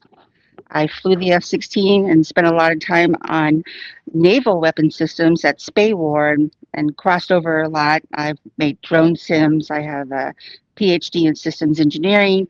And currently, for the most part, I am editing. I do the covers for Michael's books. I edit his books. I provide information regarding and supporting the airplanes in his books. So I consult with him on that. So that's pretty much it. And then sometimes we commiserate over how terrible military movies are. And that's always a good time. But I mean, the main thing that was so funny is like whenever there's the premiere for one of the Top Gun movies, and you would get like part of 9 of my squadron together. And for the first one, and we're sitting there, we're like, that doesn't happen. There's no way. What are they doing that for? We're not chit-chatting with each other. I mean, it's just pretty funny. And if you really want to have a good time, just have Michael watch a submarine movie with you because he will do the same thing. And then he's taught me so much that I've become a total submarine snob too. And then what's the Tom Hanks movie that was out not too long ago? The U-boat Greyhound. movie. Oh, Yeah, Greyhound. And so I'm like, and that would never happen. And then I get on the phone and I call Michael. I'm like, Michael, is this right? Hell no, that's not right. I mean, it's so funny. I So, don't yeah. want to hear. Listen, I love Greyhound. Don't you dare ruin it for me. I'm happy. It's like I'm in Disneyland. I don't want to see behind the fence. I don't want to see the Mickey Mouse take his head off and smoking. It's some Mexican dude. I don't care. I want to live in my reality. There's a sequel to that coming out, by the way. But do not ruin Greyhound for me. Just I so actually- you know, I liked it. That whole movie, I was rooting for the U-boats. Oh, motherfucker. You sound like me during Aliens Requiem. It was so terrible. I'm like, come on, aliens, kill everyone. Yeah, exactly. How young? Hold on, let me see if I can find that screenshot. How young a Matthew McConaughey is this, by the way? Unsuccessful in capturing a screenshot here. Let me see if I can't. He's fresh-faced. I mean, so he's probably like mid-20s, 30 max. But yeah, Harvey Keitel, you've got like, yeah, it's so good. Anyways. But no, that's good to go. I have some comments here. Teague, the good admiral, says U-571 was not for people who knew about the military. It was okay if you were a World War II history buff, though. Outlier bad performance by Matthew McKinda. Kinda gay. He was sort of But kind of gay. Oh my goodness. Flat and weird. Well, it's Yeah. good that he had the reconnaissance after that comment. No, that especially if you've what is that? Where he's with Woody Harrelson, that cop show. Shit. It's on HBO. Really good. Anyways, dude smoked camels like no tomorrow. I remember him in Wolf of Wall Street, where he's schooling Leonardo DiCaprio. True Detective. That's what it is. True Detective. Yeah. Yeah. I don't know if I want to see Tom Hanks as a septet. Okay, listen. I'm going to defend Greyhound. I will die on this fucking hill, and that's fine. Listen, they put the crew on a destroyer. You could tell going up and down the ladder well, the communicado. Now, U-boats being able to like transmit on destroyers. Oh, Greyhound, you're gonna die. Okay, got it. That's fiction, probably. But like, it was. Listen, I'm not quick to hate, but if it's like egregious, like fucking Battleship, listen, if I'm gonna go to the mat and destroy a movie, it's Battleship. Rihanna, everyone else, the 5-inch gunfire, dude, everything about that. The only cool thing was finally the Navy had a good-looking uniform that looked Navy for like a moment in time, a stitch in time before they changed it again. And that's it. The whole movie, I could just absolutely just Bikini Island that shit, just nuke it. I would love to do that. But Greyhound, it has a special place in my heart. I'm just going to say it. Well, the people ask me all the time, Mikey, what's your favorite submarine movie? And mine is Ice Station Zebra with Rock Hudson. I mean, Ice Station Zebra is really accurate for late 50s technology. I mean, it came out in 1968, but I'm sure, it was based on the Alistair MacLean novel that was written 10 years earlier. And for what it was accurate for that time period. By the time 1968 rolled around, it wasn't anymore, but it was still great to see their under ice operations and, how they conducted themselves on the ship. It was pretty accurate. I liked it. Well, good, sir. I am excellent at what I do, and I've pulled up the trailer. I had not that was not on my radar. See what I did there? Wasn't on my sonar. But if you would be willing, sir, I'm happy to play the trailer to your favorite sub movie as a tribute to you, man. All right, let's do it. Let's do it, man. Good. Don't threaten me with a good time. That's all I'm saying.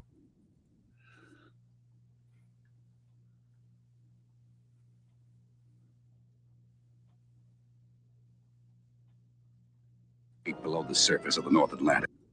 Sorry, sound was not on. I apologize.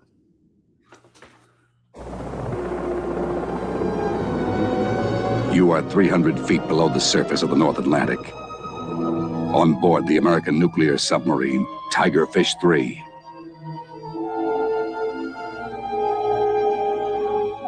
Your destination, a secret outpost at the top of the world. Ice Station Zebra. Take her up.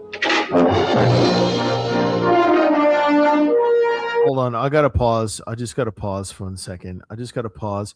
Wash khakis, the most comfortable uniform the U.S. Navy has ever produced in their fucking history. And they pun intended, torpedoed that uniform. What a fucking travesty. Such a great uniform. So comfy. It was. Oh, it makes me so sad. Anyways, I apologize. Here we go.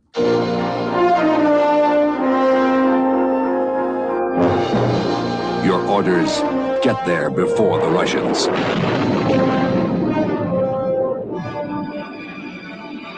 On board, one of these men is a saboteur who is determined to stop you. Oh, I've already vouched for Mr. Vaslov. As for me, you can safely eliminate me. Why? No, you must. Why? Biological absurdity.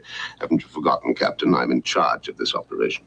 Those orders come to you from your chief of naval operations and direct to him from your president. So before we go any further, I suggest that you get me there, put another torpedo up the spout, blow a hole in the ice, and get me there.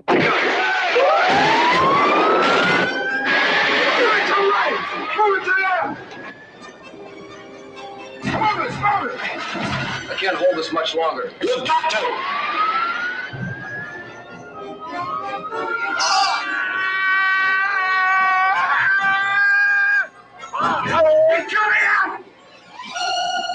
And then you arrive at Ice Station Zebra.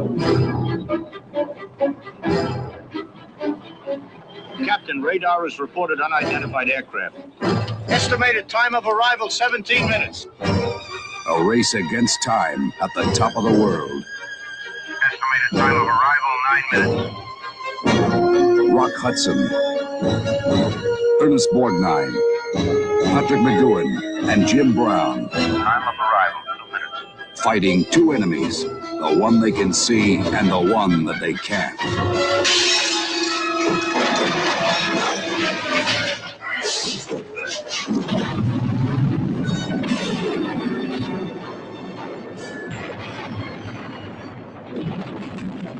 Ice Station Zebra. I mean, okay, I can appreciate the fact it's 68. It's like watching old Bond films, right? Like, you got to give this special effects a little bit of a break. But dude, I'm just trying to find the screenshot.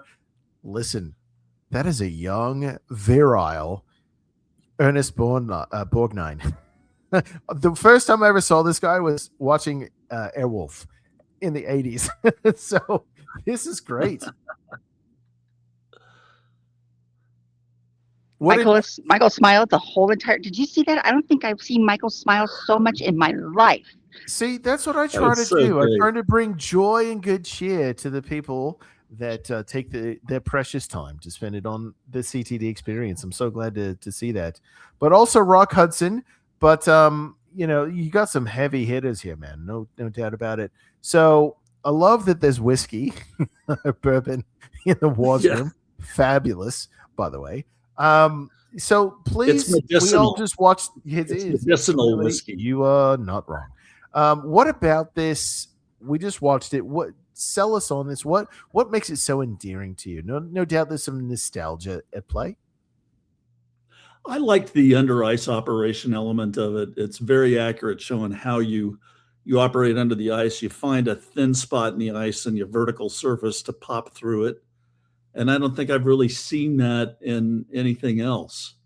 And it's very rare that people know how you do that. And this movie sets it all out there for you to see. I think it was great. Is that a beret? Yeah, it's a raspberry beret. Okay. Oh my goodness, you're having a Prince moment. Seriously? So there's Rock just being, badass. Anyways, okay, that's cool, man. I just was curious. I'm glad we could bring that up and show it. I'd not seen that trailer, so that's fun to me to do that. Well, I was going to show Crimson Tide, but you properly shat on it. So properly. Yeah. Like I'm guessing that Gene Hackman's character would not have a dog on board. Is that one of the gripes? That would never happen. Yeah. And a submarine captain is between 38 and 40 years old. It's not going to be Gene Hackman at like 68. Yeah, fair enough. All right, so we're going to we'll skip that. That's fine.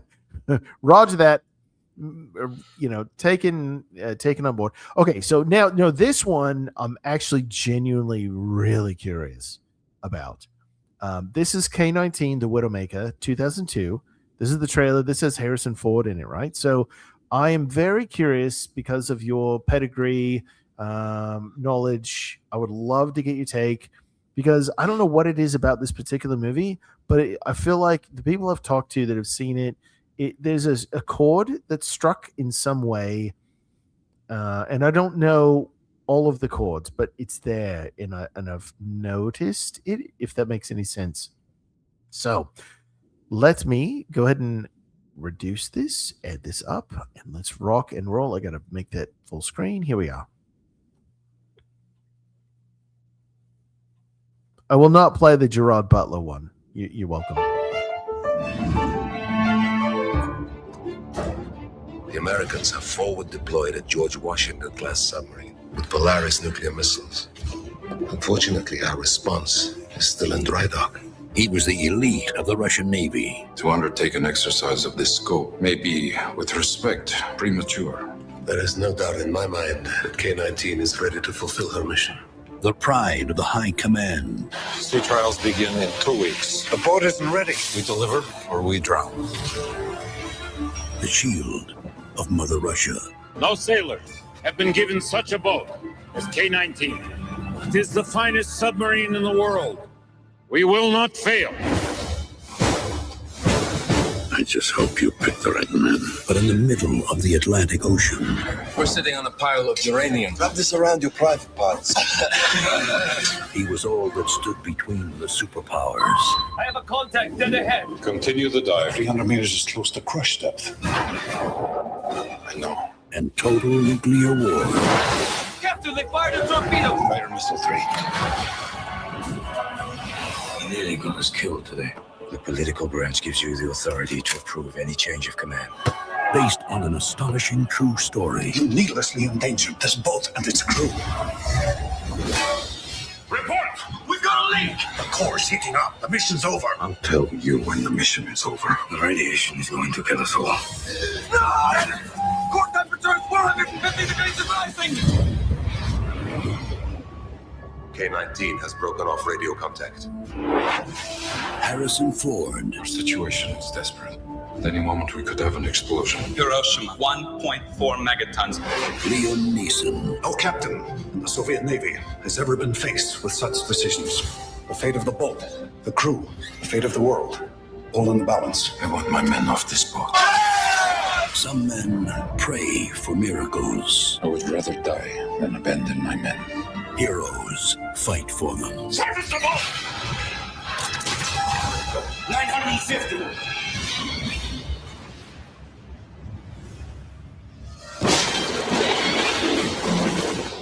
I mean, say what you want. That is one hell of a trailer. This trailer is one of the greatest trailers I think I've seen in a movie, Submarine, Navy, or anything else. It is fucking spectacular. Before you opine, sir, what I just want to say is I think it has two 06s on board, right? It's got Liam Neeson's the captain, but then Harrison Ford's like whatever, the Commodore. But then also, you want to talk about like the Navy chief shining? This movie, the chief shines in this movie would be my 2 cents. So as you're talking, I'll skip through some screen, some parts of it. But please, Mike, go ahead, mate. Yeah, allow me to retort.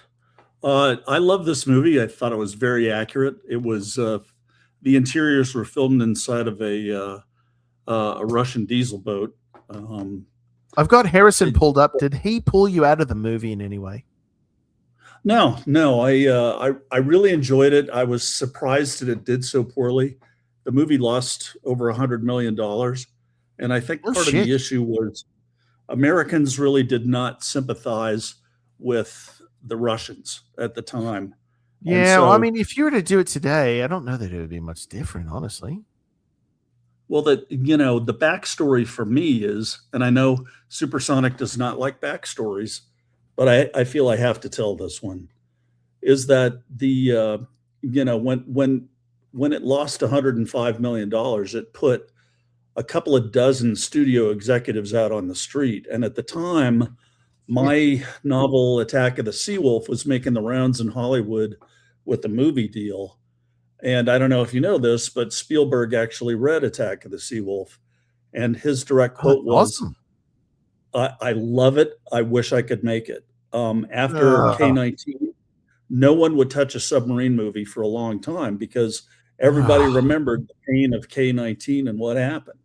Because this was after Crimson Tide, right? This was after Denzel and Gene. This was I forget the timing of this. This is 2002. This movie. Yeah. So I think this like in the 90s. Movie, it really reached into my life and slapped me around a little bit. So it sucks, man. I was not happy. I don't know if I told you my movie story, but a movie like Attack of the Seawolf would be a budget in the $100 million range. And, the breakdown of that was interesting because the main actor, a George Clooney or a Liam Neeson or a Harrison Ford would get about $30 million.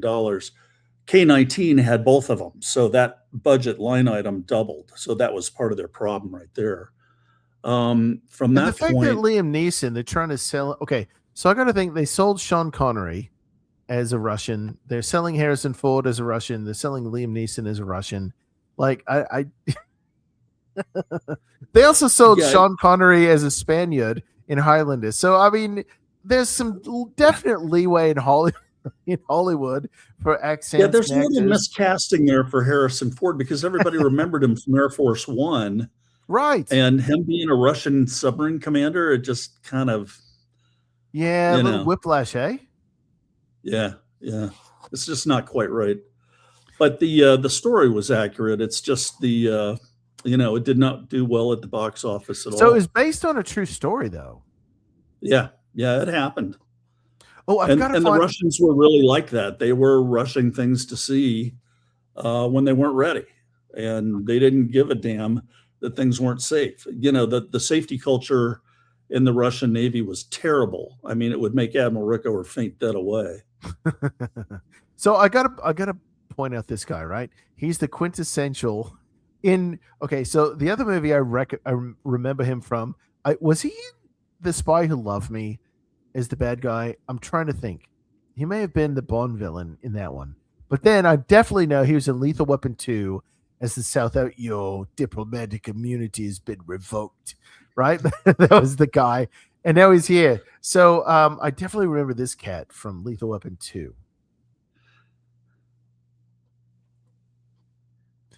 Diplomatic immunity. Wasn't he also the Russian ambassador in Hunt for Red October? He may have been. Yes. Holy shit. Yes, So he this was. Have you lost another submarine? Yes. Oh, you're so right. Yep, you're right. Oh, man. Let's bring him back, man. Let's call him back. Red, by the way, nice new profile pic. Nice. Thank you. Yeah, it only took me all night to do that, but yeah, thank you so much. You're welcome. No, good to go. So, I mean,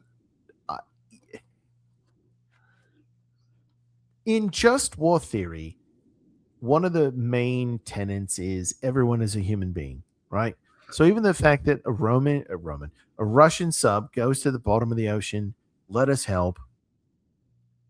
Putin's like, right? And the time we talked about earlier, no thanks. It's like, so it's just, I think that we all can come together sometimes, but what technology is on board, what weapons are on board, what will people find out other countries? Obviously, there's other, just save humanity is not the only motive.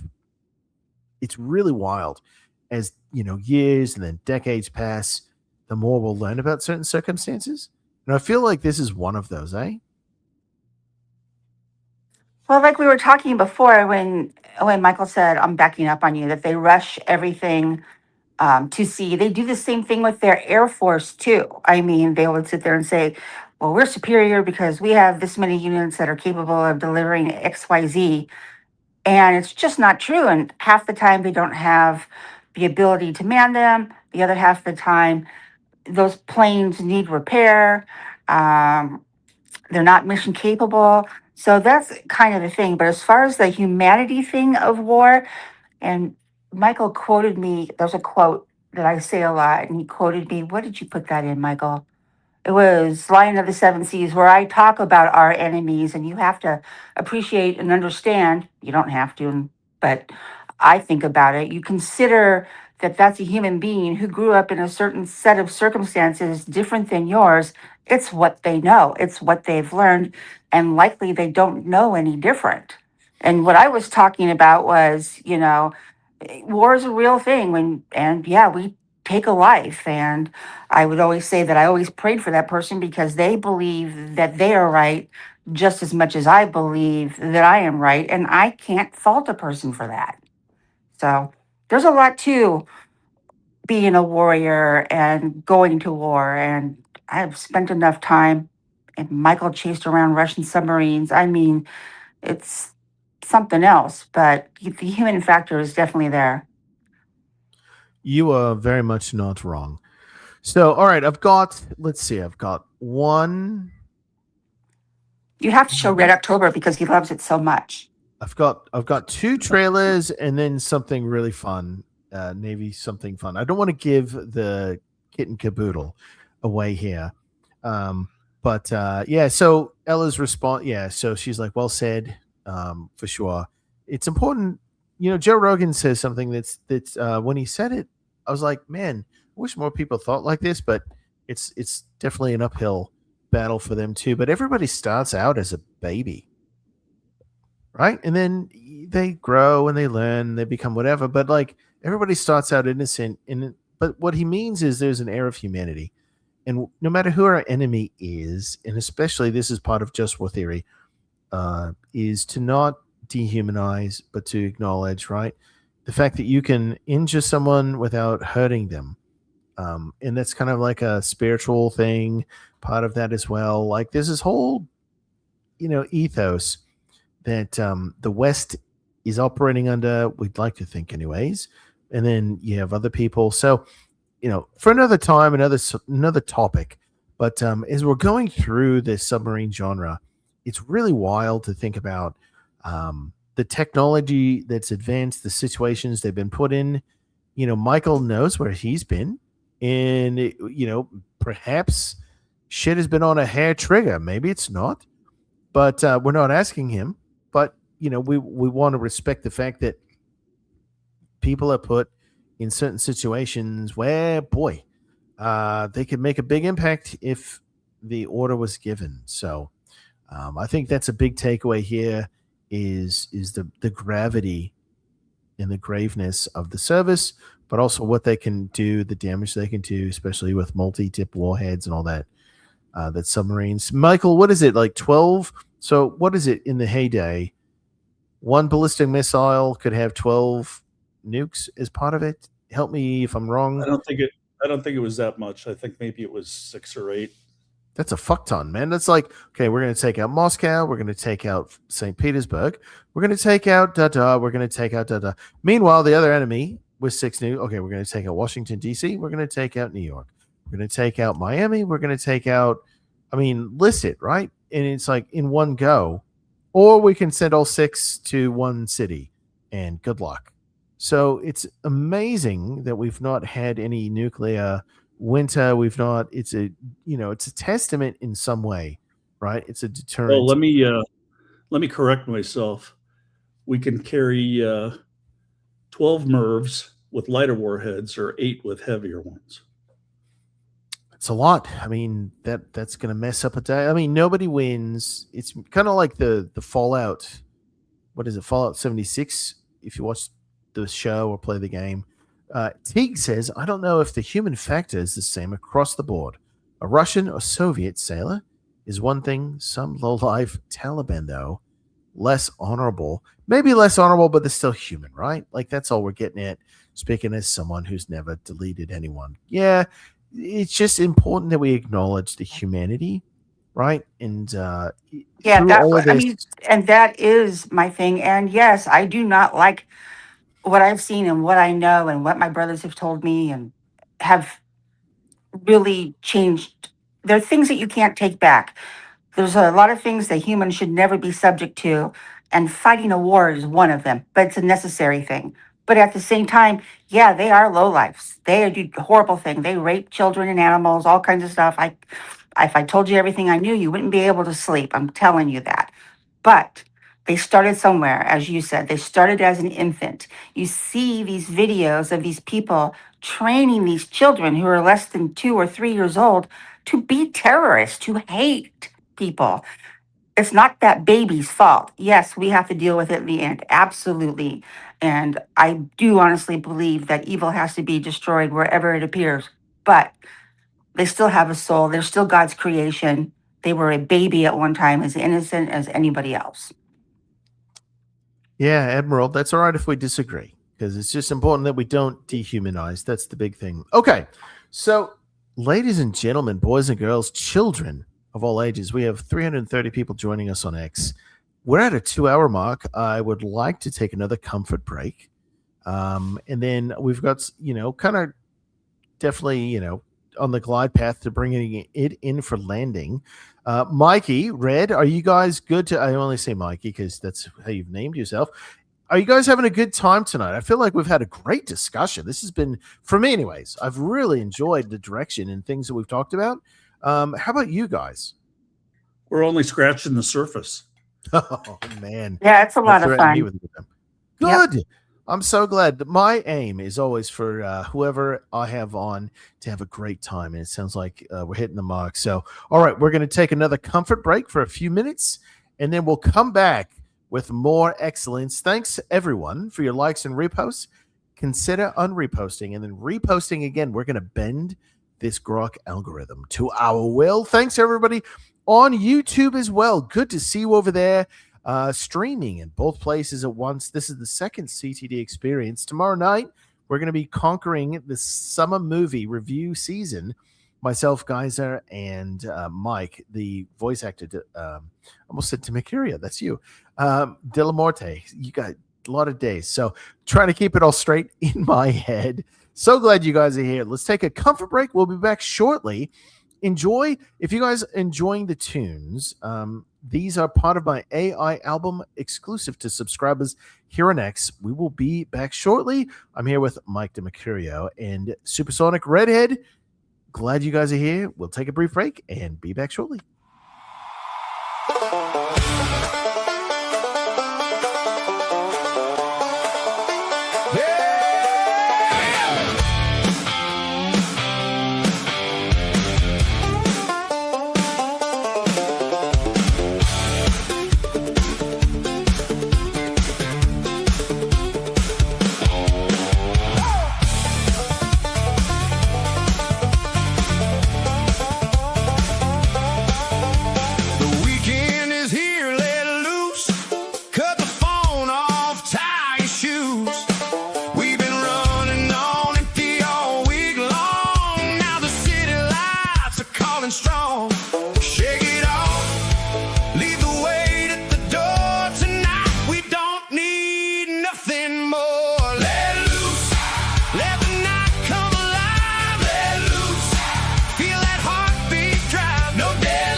Super grateful to have everyone back with us here. We got Mike DiMercurio. We got Supersonic Redhead. Like, that's such a great name.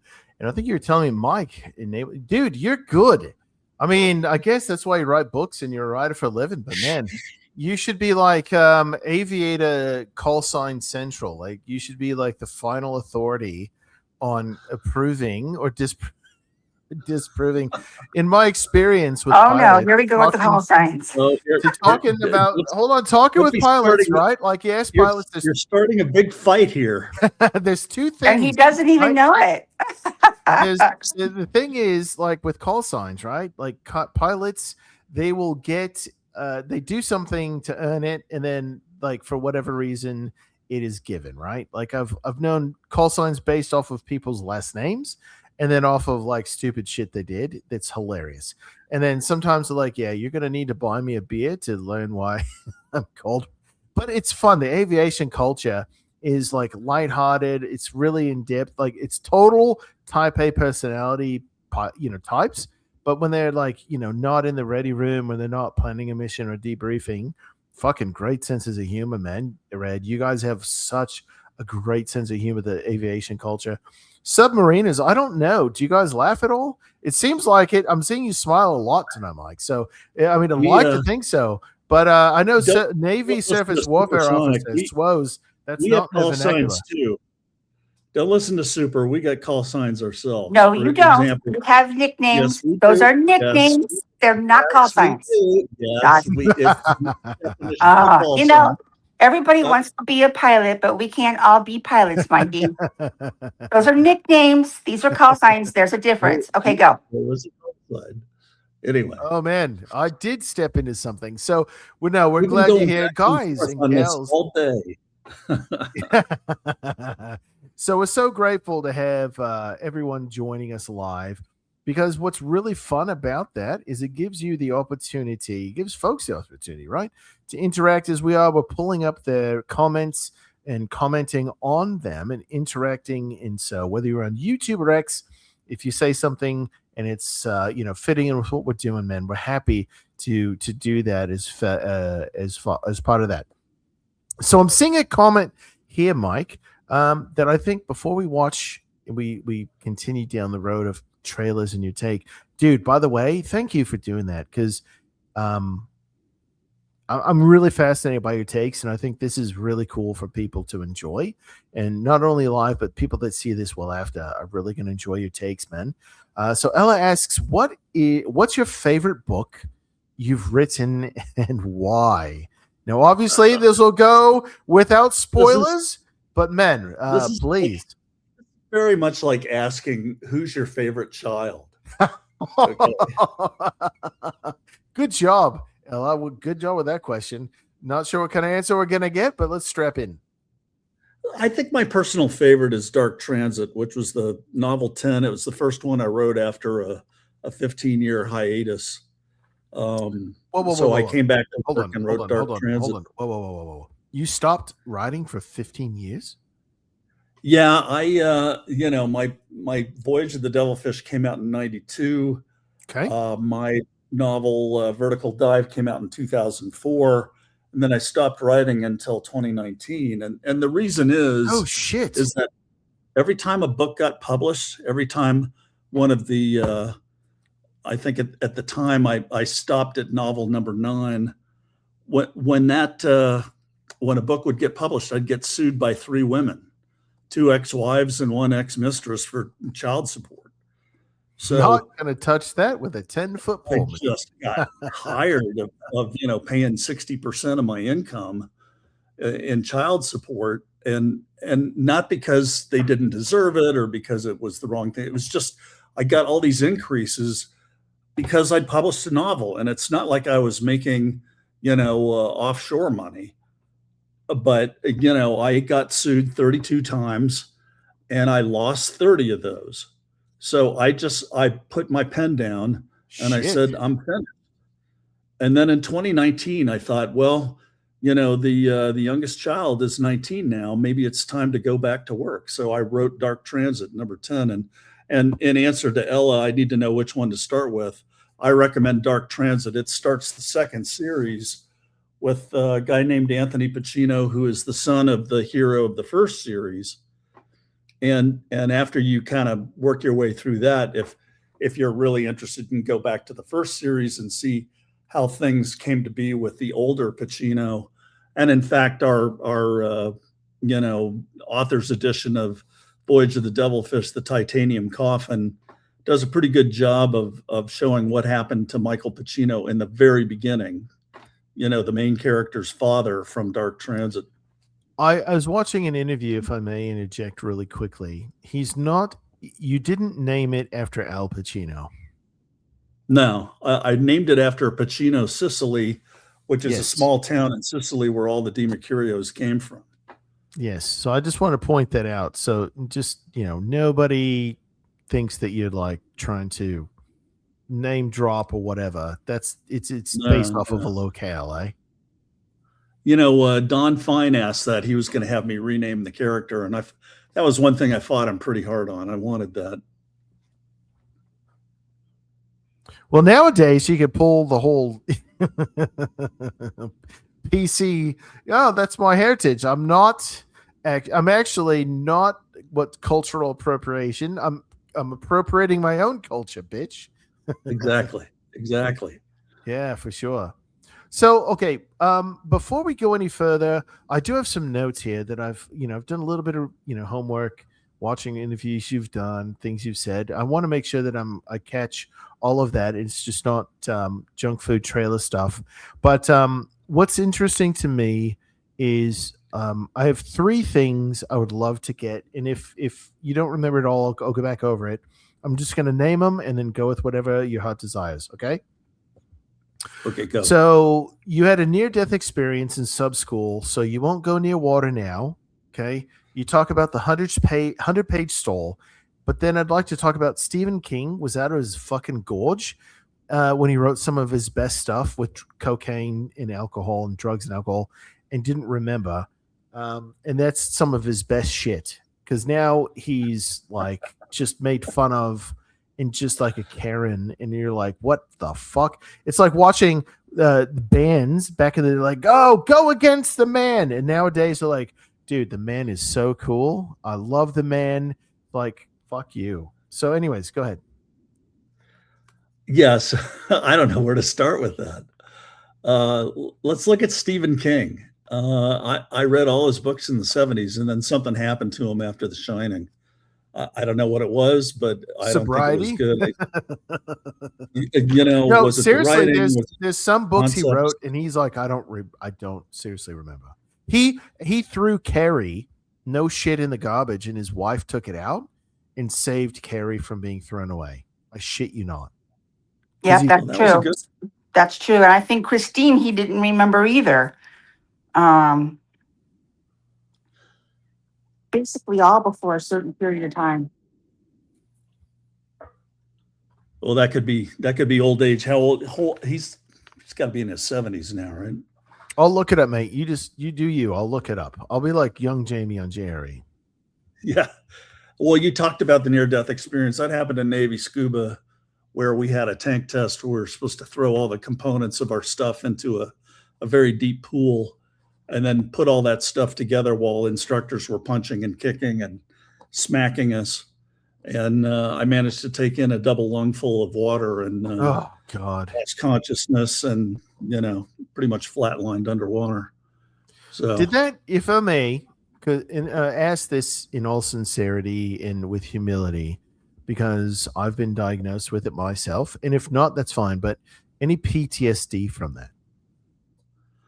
Not from that. If I good. have PTSD, it was more from serving on the submarine. I mean, I've got claustrophobia issues now.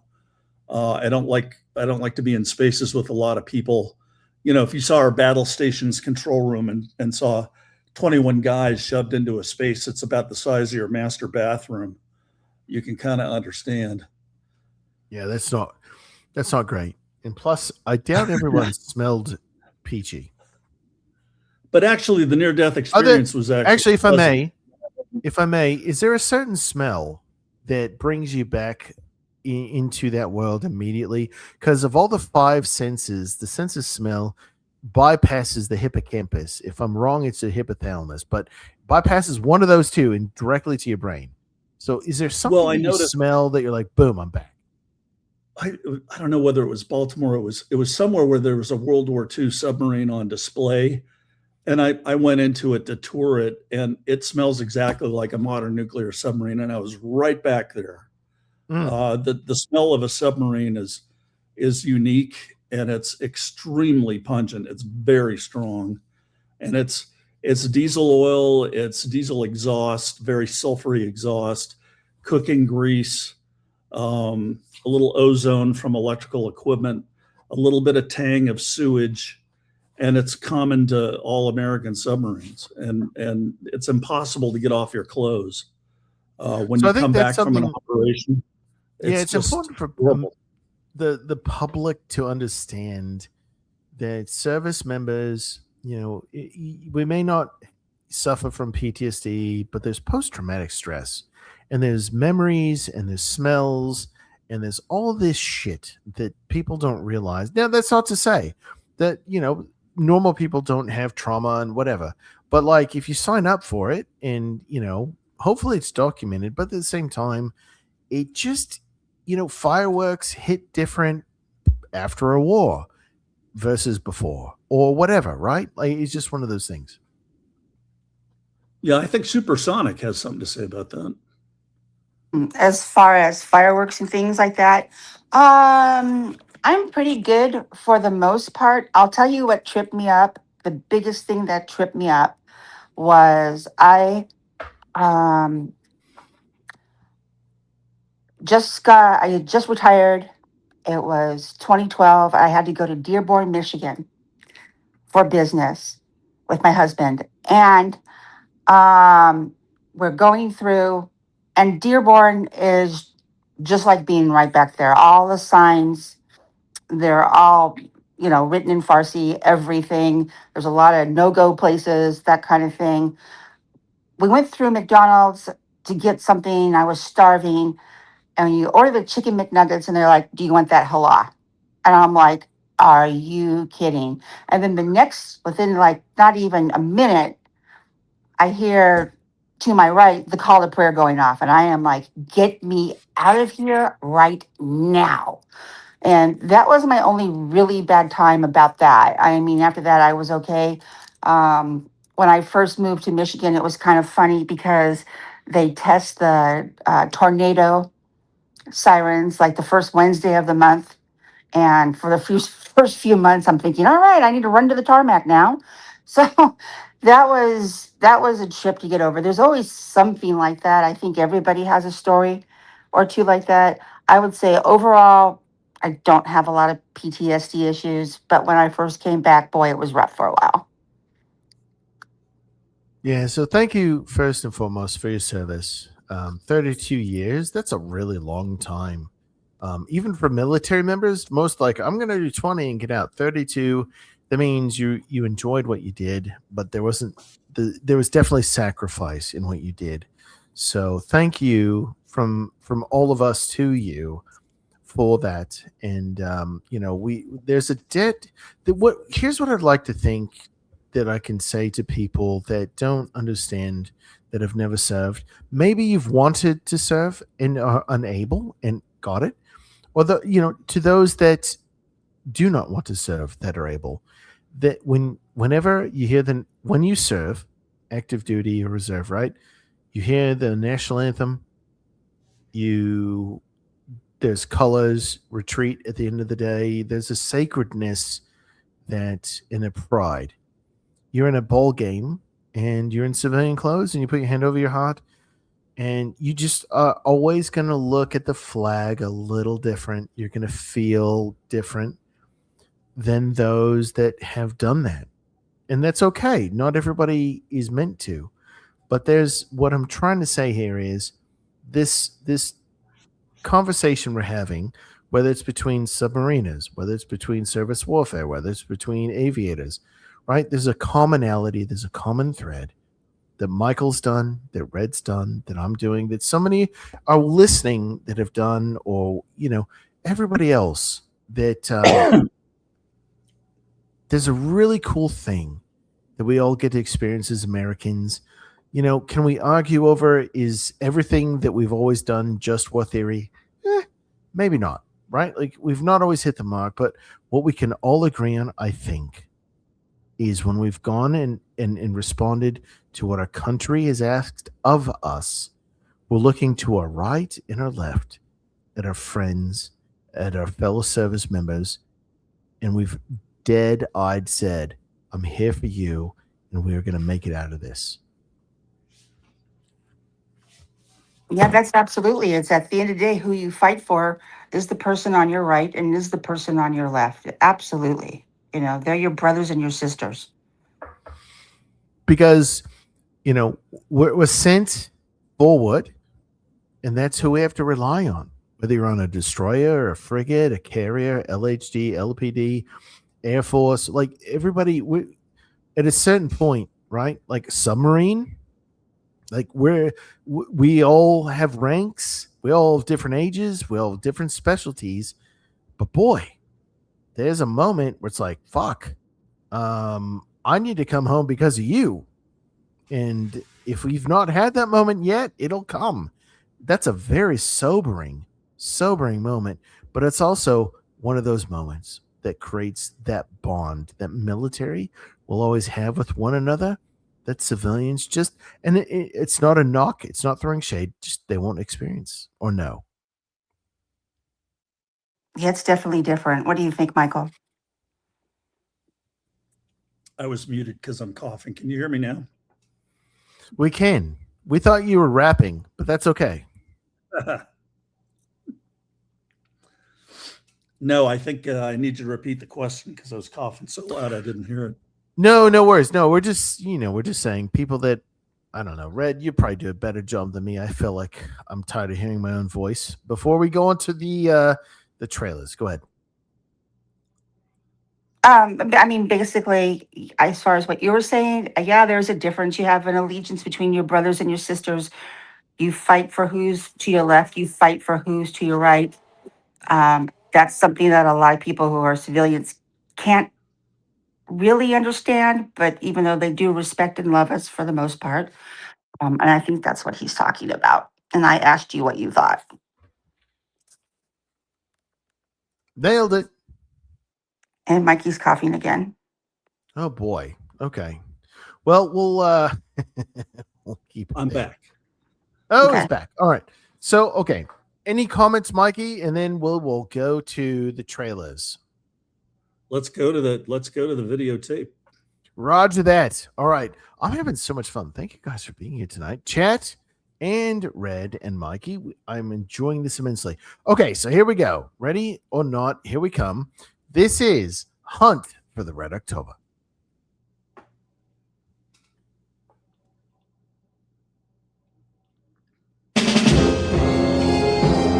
The most brilliant commander in the Soviet Navy. Ramey has trained most of their officer corps. He's nearly a legend in the submarine community. The most deadly submarine ever built. This thing could park a couple of hundred warheads off Washington. Nobody'd know a thing about it until it was all over. And once more, we play our dangerous game with our old adversaries, the American Navy. His plan is a mystery. A man with your responsibilities reading about the end of the world. Apparently, he has suffered a kind of nervous breakdown in which he announced his intention to fire his missiles on the United States.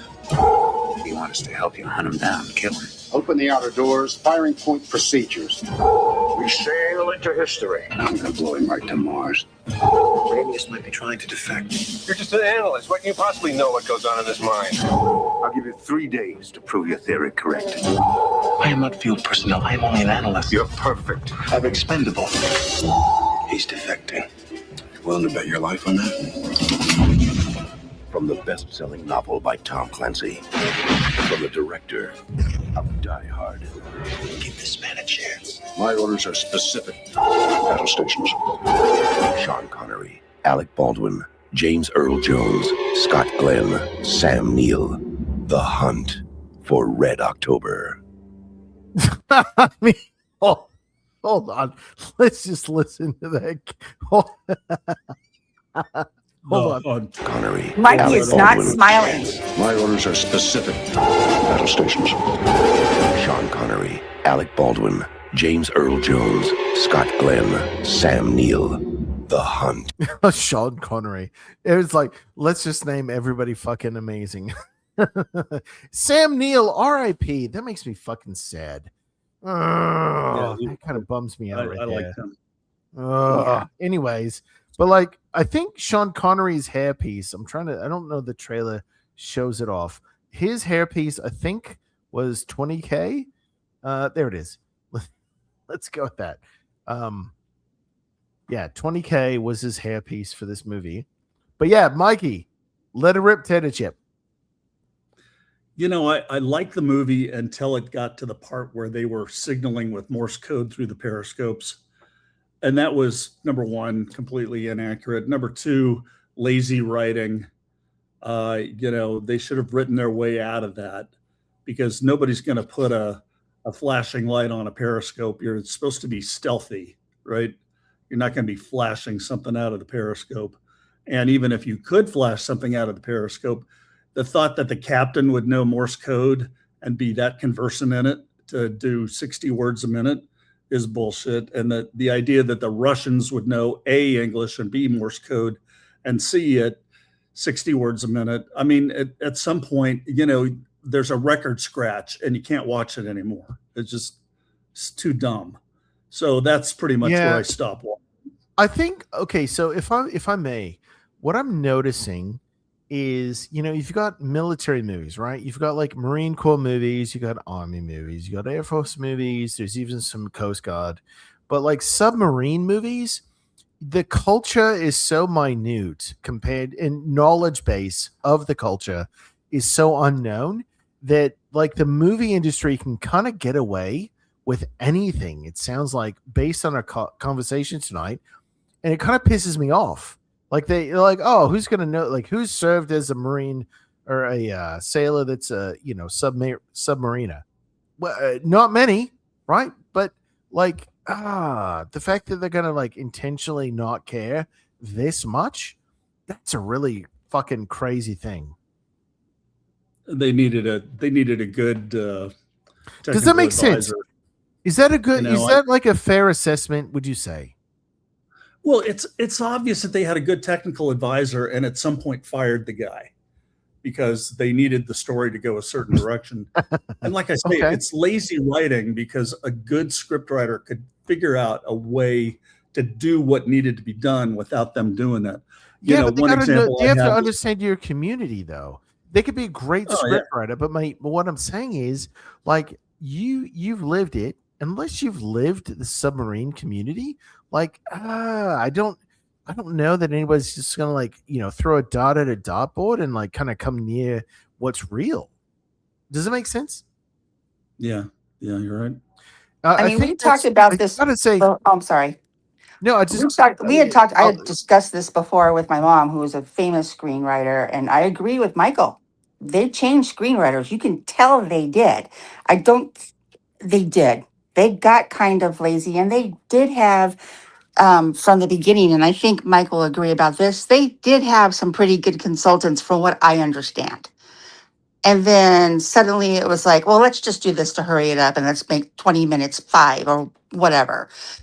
That seemed to have happened with this one. And actually, that's a pretty common thing that occurs. If I may, from an outsider, we're just watching these trailers and listening to your comments. I'm like,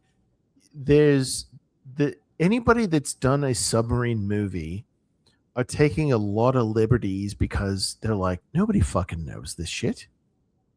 Respectfully, right? Right. You may have technical advisors here and there, but like if you were to watch a military movie in the last 15 years, 20 years, like their shit's way more wired, or TV shows, because it's like, ooh, you've got the internet, you've got social media, you've got this, that, the other. They're going to light people up. Back then, nobody's doing that.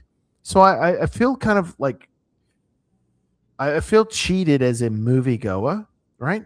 And that's a fraction of what you two must feel like. Like shit. Because again, this community, most people are like, wait, what's this?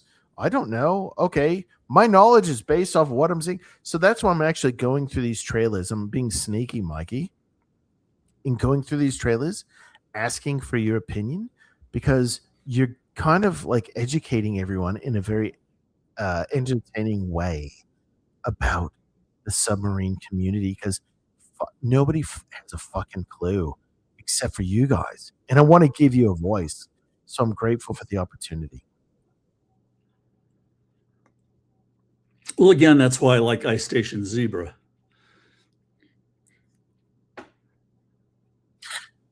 Okay. Now, you said you had a trailer originally spooled up for Crimson Tide, but put it aside. Maybe we got to throw it up there and take it apart. Okay, listen, I'm trying to be respectful of everyone's time, but it sounds like everybody's having a good time. Don't threaten me with a good time. So, okay, give me a sec, mate. Okay, your job is to vamp and be entertaining while I do this. So go ahead, give me like 45 seconds. All right, that silence that we're hearing is not a good start. I was Mikey. Red, Mikey, talk about something. Go. Go ahead, Mikey. Talk amongst yourselves. So tell me how much you like having backstories deleted out of your books. I mean, oh my god, the backstory is some of the best stuff. I like the backstory the first 1 or 2 times, but when we are 15 books through, I don't need to hear the character's backstory for the 15th time for 5 pages. But Chino was 8 years old when the first Chinese Civil War kicked off. I gotcha. And the white Chinese broke out of Shanghai into central China. Pacino does no wrong. You know that. I love writing that stuff. And you're like, no, you need to take out the backstories. Oh, no. Don't start with the white voice. Don't do it, because I'll start with the St. Bernard voice. Oh my God, what are you doing? How is it you guys don't have your own podcast? I don't understand. This is insanely entertaining. This is amazing. All right, I've got the trailer pulled up, you guys. Y'all are ready. This is awesome. You guys ready? Ready. Let's do it. All right. I'm so interested. Listen. All right, so I'm just gonna prime you, Mike. Right, right. So you're gonna have to go against what you are going against are the people that are like, that's my Denzel, and then you're going against the people that are like, oh fuck, that's Gene Hackman. Oh, and he's very confident and has a little dog because he has proved himself in combat. So you're going against. Oh, he loves dogs, and he takes his dog on board. So you're having to overcome some very high barriers out of the gate, which again is not against you, just preparing you. But here we go. This I think was hailed as a certain product because when they're on the bridge, like they had, oh look, we can tilt shit on a soundstage, like they tooted their own horn. Anyways, here we go.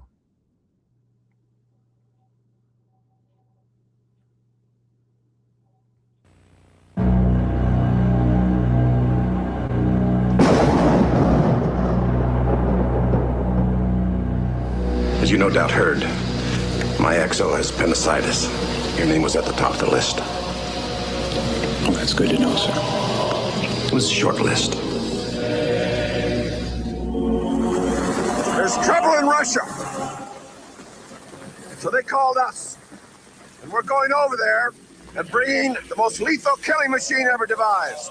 The last time we hit this state of emergency was 32 and a half years ago during the Cuban Missile Crisis. So this is what it's all about, gentlemen. It's what we trained for. Submerge the ship. Diving officer, submerge the ship, make your depth 150 feet. On the 1MC. Dive. We have a properly formatted emergency action message from National Command Authority. What we've always known Bravo, Echo, Charlie, Alpha. becomes what we've always feared. Gentlemen, this is the captain. Russian rebels have threatened to launch against our country and are fueling right now. This is not a drill. Now, Sir, we have a possible submerged submarine. You find out who that is. Receiving emergency action message. Recommend alert 1. the battle for survival begins. That's a message fragment. Sir, we don't know what this message means. Our target package could have changed. I've made a decision. There's no place for fear. He's lost his nerve. I'd rather go out myself and get this one wrong. There's no room for mistakes. If we launch and we're wrong, what's left of Russia is going to launch at us. I'm captain of this boat. I don't have... Holy shit, that's Aragorn. Hold on, I just gotta stay 1 second. Oh my God, that's on the Aragorn. left there is Tony Soprano. You see Tony Soprano Oh on my the left? God, yes. Oh shit. And we're wrong. What's left of Russia is going to launch at us. I'm captain of this boat. I don't have to think this over. There's no time for doubt. Missile systems ready to launch in 6 minutes. You repeat this order or I'll find somebody who will. Hell no, you won't, sir. And nothing can stop the tide. Two more torpedoes in the water. Right full rudder. 1,000 yards of closing. Dive. Make your depth 1,200 feet. Hang on, everybody. cannot launch our missiles unless both you and I agree. They're fueling our missiles. He's right on top of us. Place command. Under arrest. Under charge of mutiny. Roger, ready? Lock Captain Ramsey's in his stateroom. Fire one now. Give me the missile key, Mr. Hunter. Sir, we are going down. I'm the commander of this ship. Crimson Tide. God help you if you're wrong. If I'm wrong, then we're at war. God help us all. Dude, I gotta say, this trailer is fucking great. I acknowledge what you're about to say and just absolutely, pun intended, torpedo it, but fucking A. So good. All right, Mikey, let it rip, man. I don't even know where to start with this thing. You know? Okay, let's start okay, with so if I can say this, I think what sells this, honestly, right? So you have Ice, what is it? Ice Station Zebra, or what was it? Sorry. Right. Yeah. So you have like great actors, and then like you can definitely tell the miniatures. And then this is like, oh, the special effects are fucking awesome. So I think that helps to really, really sell it on another level. Go ahead. Okay, so let's start with the fact that when they submerge the ship, first of all, the XO gives the order, Denzel. No, the XO doesn't give the order to submerge the ship. That's the officer of the deck, who's usually about a 23-year-old lieutenant or a lieutenant junior grade. Second, when you submerge the ship, you don't have people running all over the place. Emergency crash dive. Oh my God. No, it's not a goddamn U-boat, okay? It's a modern ballistic missile submarine. You open the vents, and it takes a long time to get it under, okay? That's just how it is. It's not exciting. It's fucking boring, okay? Yeah. And then let's go to the core problem with this movie. When you get a valid emergency action message, you don't argue about it. You don't piss about it. You don't debate about it. You fucking launch. That's what you do. That's what an emergency action message that's validated does. That's what it is. There's no Denzel, oh, we need to see if our orders have changed. No, come on. Please. So you would say like that he is definitely the worst XO. Denzel would be in chains and engine room lower level. Okay, Wow. there'd be none of this rebellion bullshit. He'd be down there. Well, that's my thing. That's my thing with this whole entire movie from beginning to end. The military structure, the protocol, even me, just a lowly pilot, not a submariner, knows better that this would not happen in real life. There's no damn way. No way. I mean, Jason from the chat says Gene and Denzel sell it. And that's my point. Like you've got two of the now Denzel was up and coming, Gene obviously cemented, and I think that might be part of the problem your community is dealing with is you've got a goated actor and an up and coming actor making their selves even better based off of things that are not fact, and that's a problem. Hey, let's just look at the good side. Tony Soprano was on board. He was. So are these yellow lights a thing, or am I imagining not? That's not a thing. Yeah. No. So it's got to look good. So like here we are again. Is that a thing on a sub? The blue and red and green lights like that's this?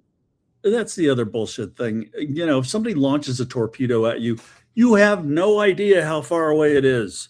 No idea. You can't say, oh, it's at 1,000 yards in closing. You have no idea. You have no idea. You know what direction it's coming from. It could be anywhere. Morons. Ugh. Well, you can't fault, right? You can't fault civilians for not knowing this.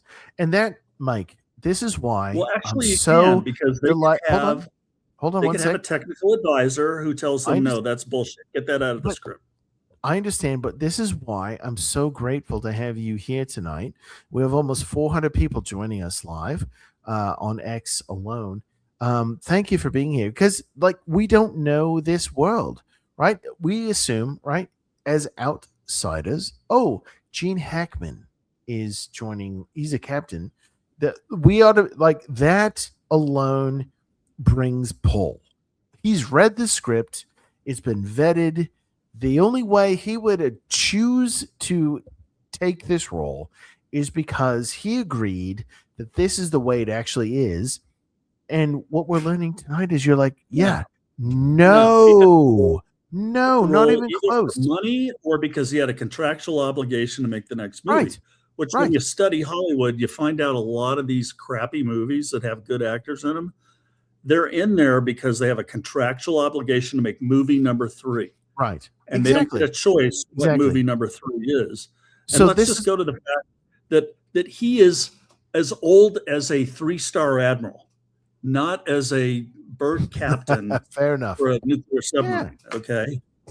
So That's it's just, when you got like 50 striations going down your neck, you're not a submarine captain. Okay. No. That's fair. But I think that, Red, you and I can agree, right? Like military movies, it's like what puts butts in seats primarily. Yeah.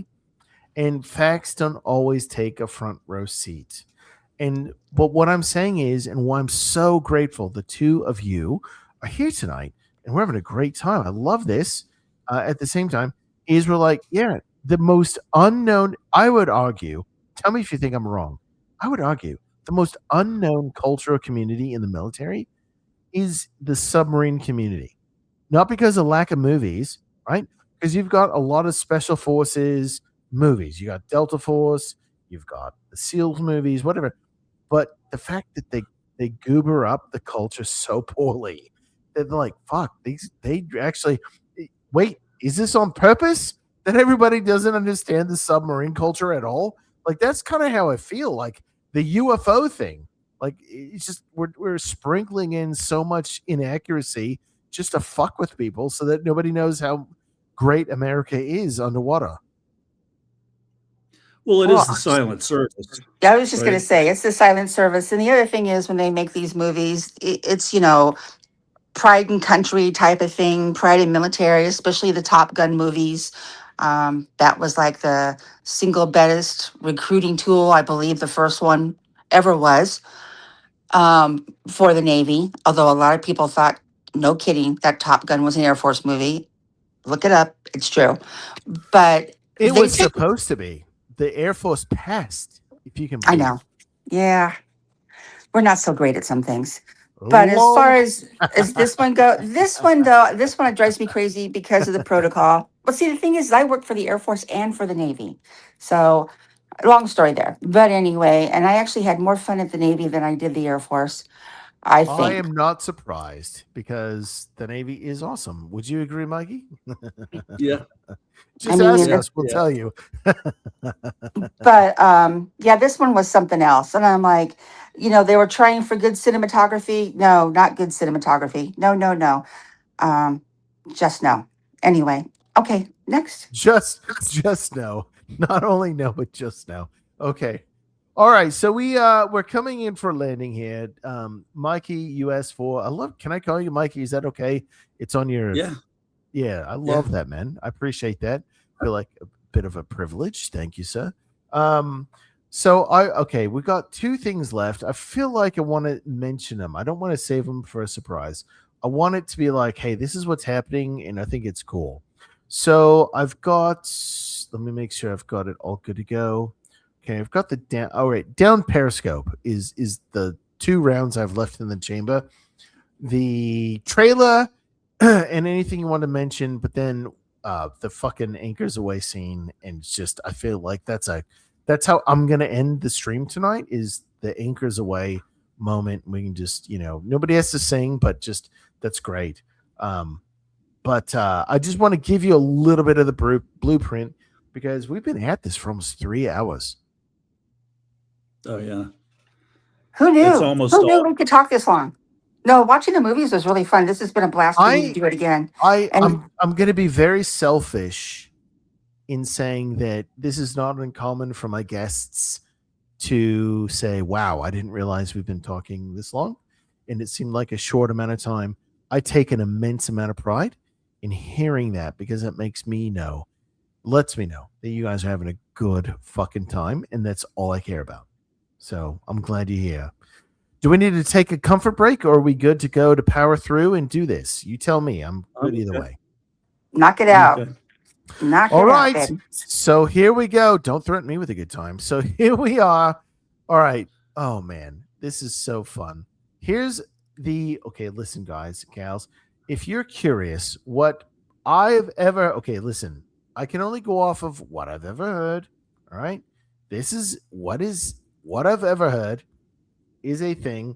And that is that Down Periscope is the most accurate and most favorite movie of the Submariner community.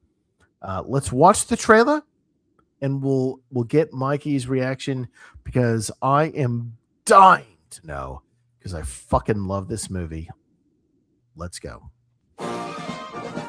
The Navy has just assigned the USS Stingray a new crew. Get your hands off of me!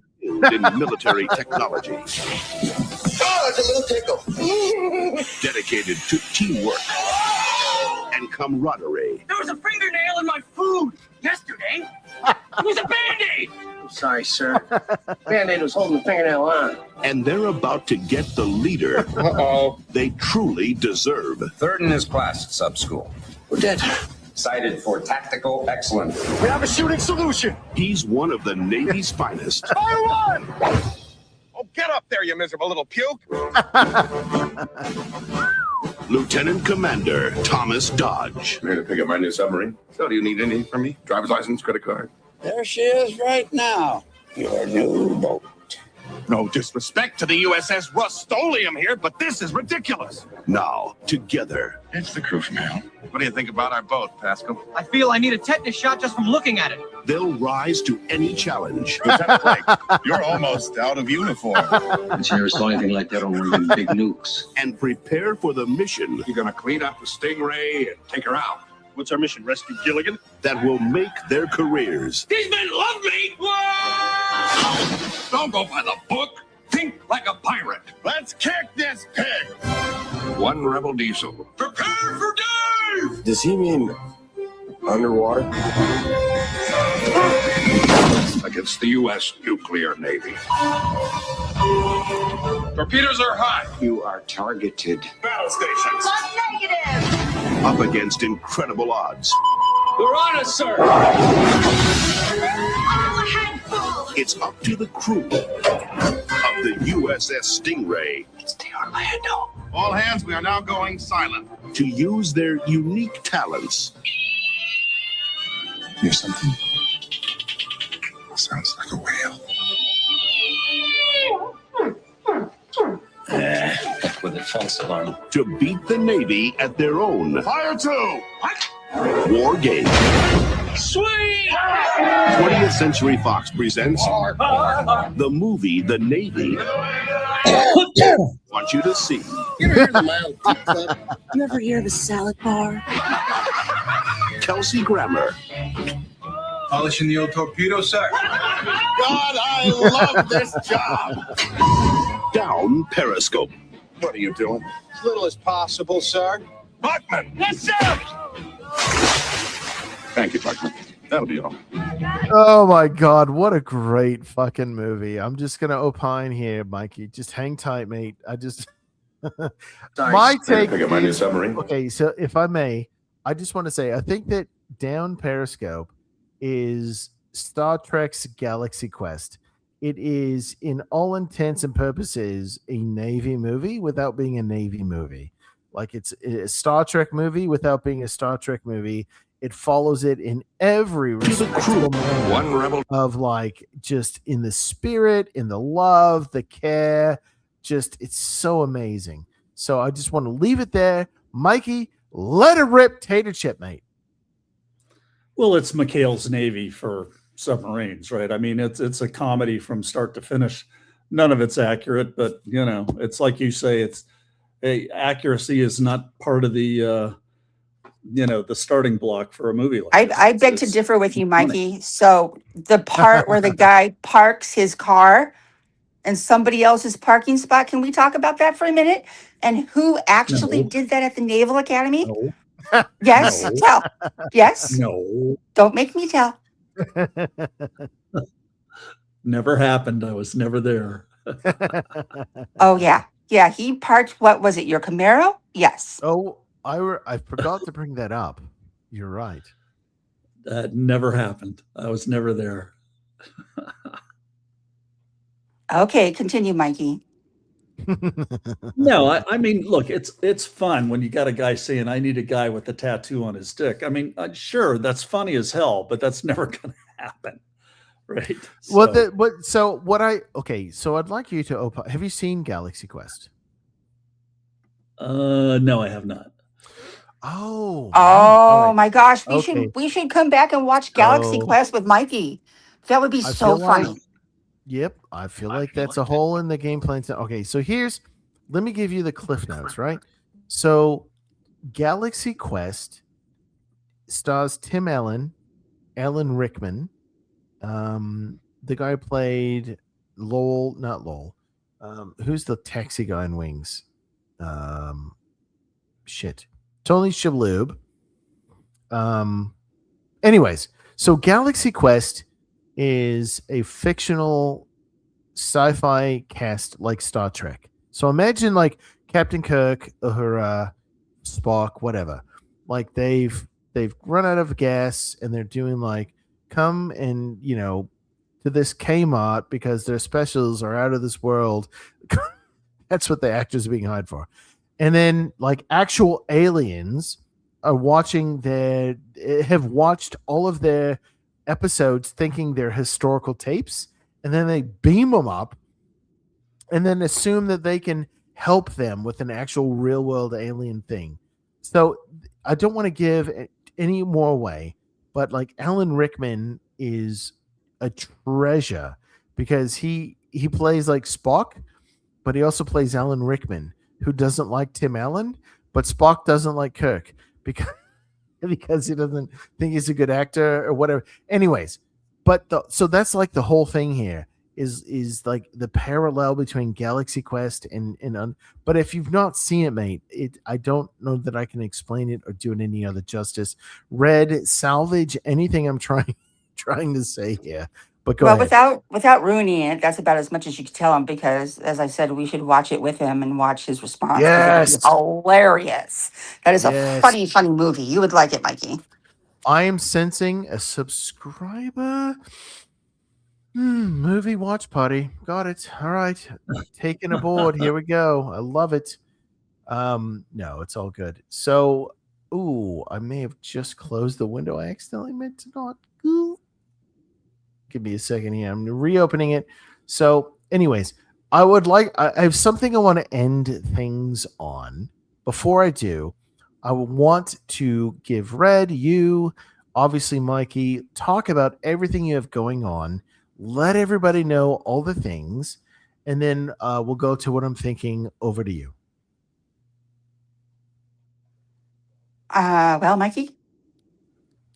Well, I think the things we're doing, that the first thing is the author's edition of Voyage of the Devilfish, the Titanium Coffin is out. And that one is, it's getting good reviews and a lot of enthusiasm on X. The most recent book just before that was Line of the Seven Seas. When did that come out, Red? It came out on my Not too much birthday time. last year, November 25th. Yeah, so not that long ago. We're working on 14 now, which is we can't reveal the title because somebody will steal it.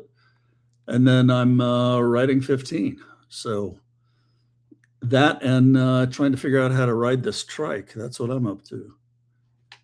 And writing your autobiography. I'm editing 14, and I have to finish the cover, which is really cool for 14. And I think that's about it. And then we have a limited number left of the collector's edition, the hardcovers for Lion of the Seven Seas. Excuse me, Voyage of the Devilfish. Anyway, there you go. It's been a long night, but it's been fun. Yeah, the one that's available on House of DiMercurio comes inscribed by Red, myself, and Joe, the narrator. And I made 6 drawings that are in there too that you can't get with the original book. They're all printed on museum quality paper, and it's actually pretty special. It's a pretty cool thing. So, yeah. No, very cool. So yeah, guys, Michael DiMercurio, right? And you've got the person that's intimately involved in his success as well, Supersonic Red. We're having a great time here tonight. Thank you both for your time. And I'm so enthralled that we're approaching 3 hours and you guys are like, wait, what? We've had a really, I'd like to think, man, we had a really fun time tonight. Yes, absolutely. Oh yeah, it was a blast. I love the parts where Mikey is like really smiling, he's all animated and happy. He's like, oh, he likes the movie. And then the I next line know, is, right? and then Just they saying. get to Hunt for Red October and Just it's like, saying. I am at somebody's funeral. I hate this movie. We have learned so much. So let's watch this. This is a tribute to the Navy, and then we'll close out officially. But I just wanted everybody to just know that we have over 400 people joining us here live on X. Just a fun time. Thank you everybody for your interactions. You've seen we've brought up your chats. So, and as Navy sailors, all right. Sorry, Red. Just have to stay over there and sing along, mumbling under your breath. But I want Mike Mikey and to I, stand up and sing. Mikey has to stand up and sing. so here we go. This is a very, this is very fun, right? So whenever you're at a ceremony, for those that that don't understand, whenever you're at a military ceremony, they'll normally play like the Air Force, the Navy, the Marine Corps, the Army. Who did I leave out? The Coast Guard, whatever. And it's expected to kind of sing. So this is why this scene is in the movie. It may seem weird that it's in the movie, but if you're a Navy sailor, you're like, I get it. This is why. So with much joy, I want to put this out there. We're going to have fun watching it. It's not long, but we're going to fucking celebrate. Here we go. Anchors away. All right, gentlemen, let's kick this pig. Navy out to sea, but a battle cry.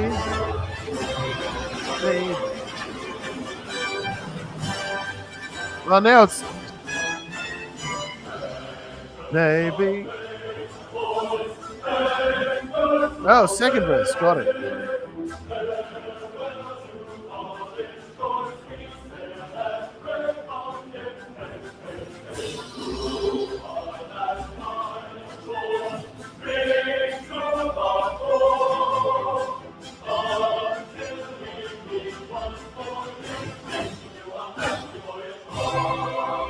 All right, I'm going to run that back because I thought it was the first verse. It's wrong, and I'm just going to shut my mouth and just fucking watch.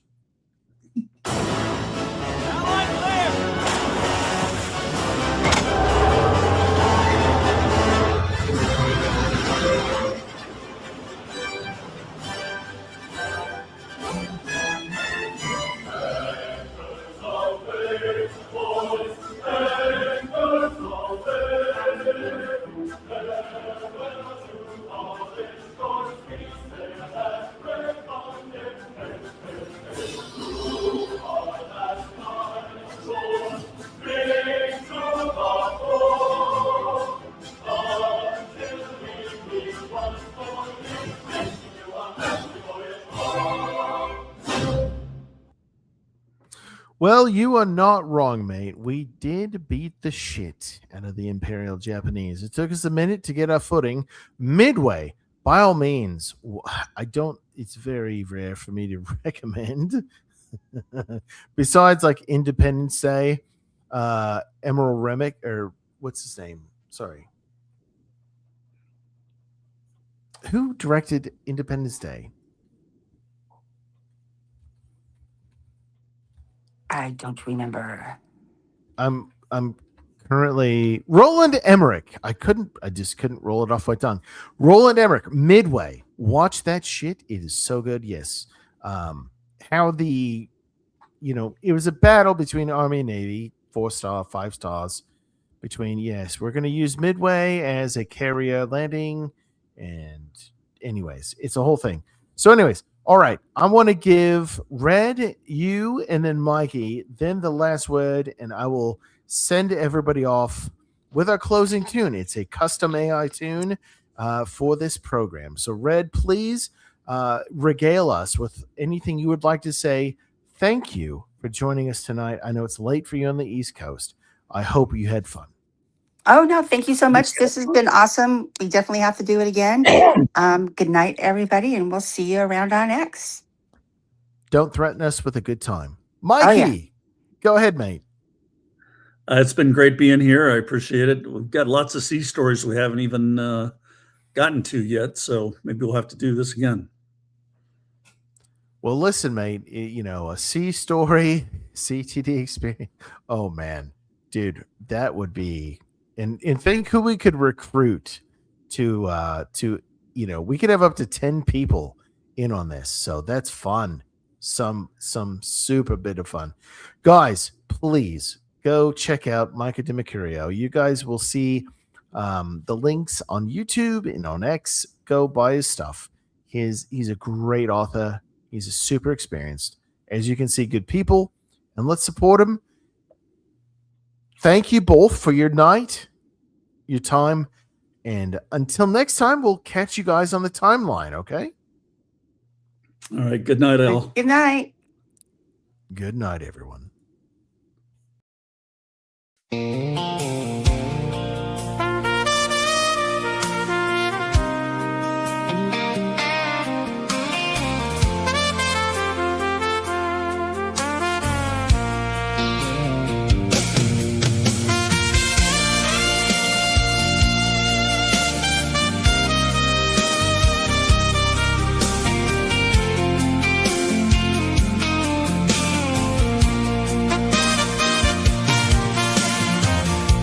The neon sign is buzzing low.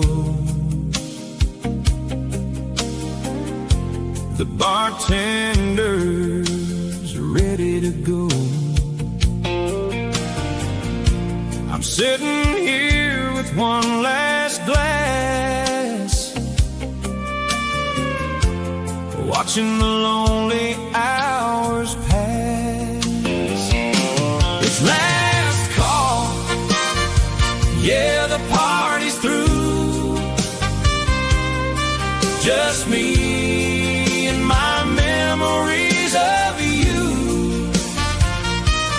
One more round for the road ahead,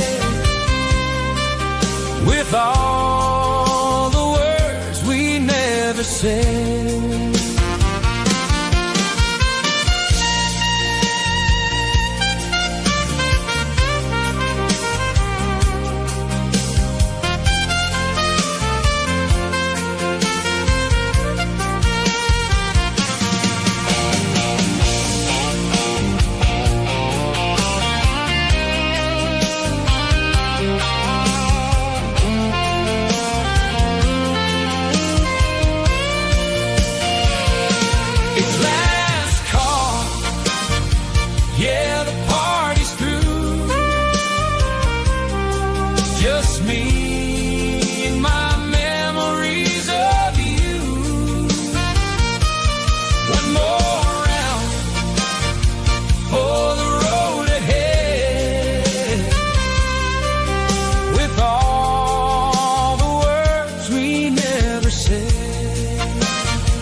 Just one